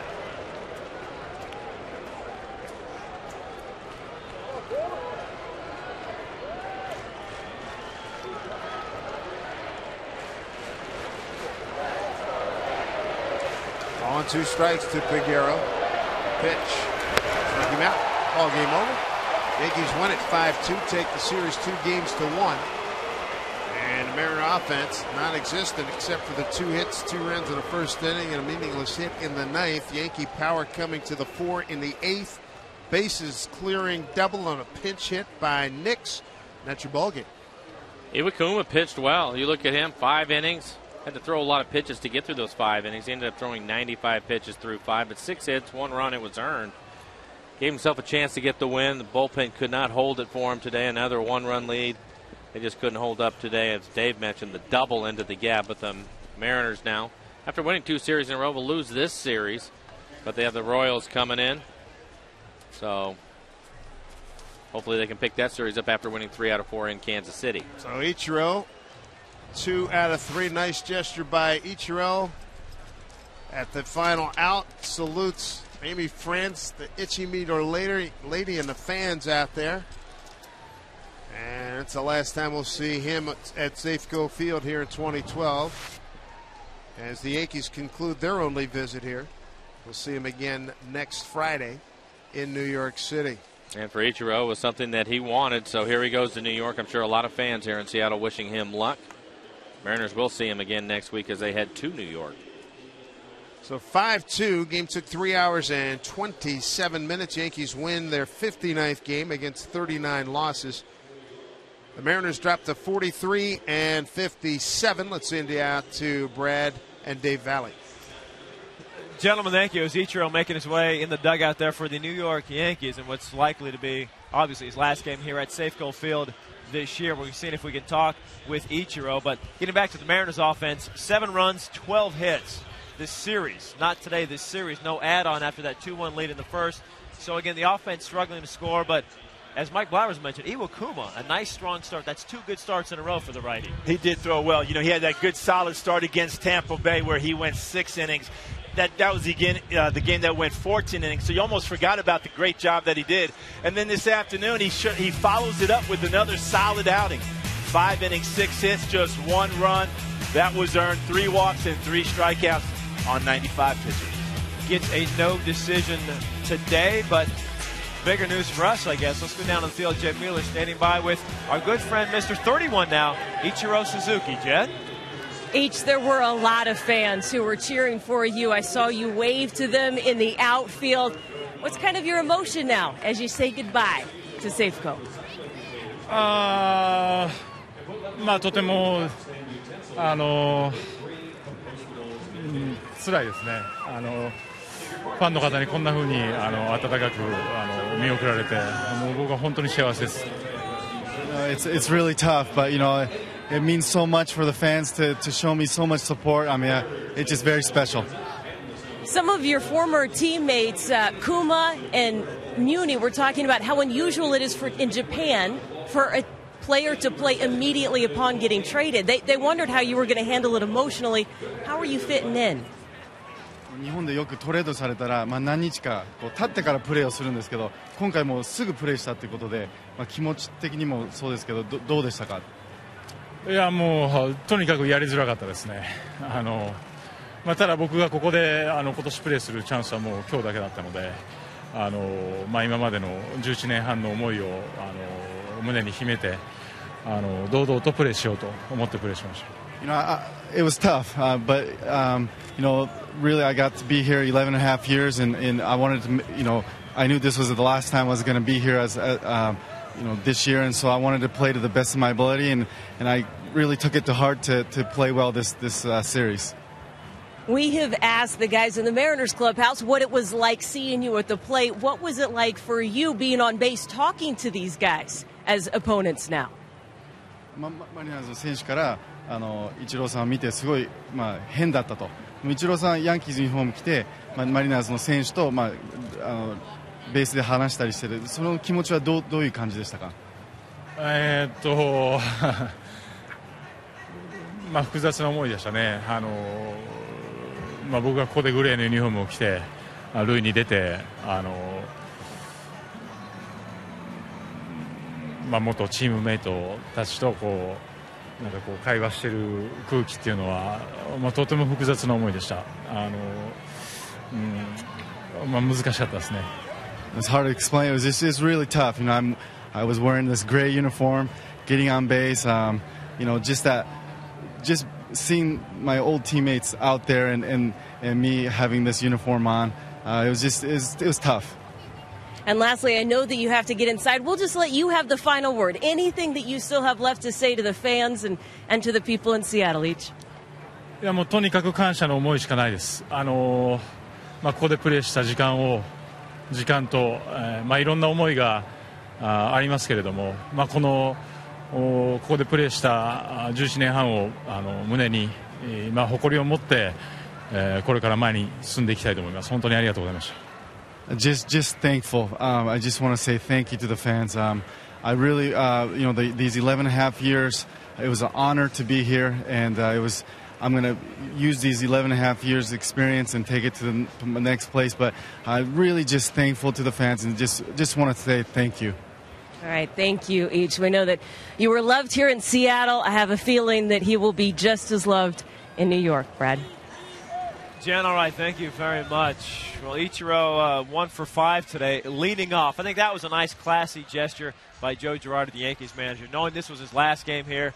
Have him lead off, which is what he did for almost 11 and a half years here in Seattle. So next chapter begins, but a nice gesture by the Yankees. Absolutely, and I think Joe was very thoughtful about that. We saw in the press conference, before he even talked to anybody about where Ichiro was going to hit in that first evening that he played in a Yankee uniform, he said, I want to talk to Ichiro first, in deference to him because of who he is, because of what he's accomplished. And I think he's going to receive that type of respect when he goes to New York as well.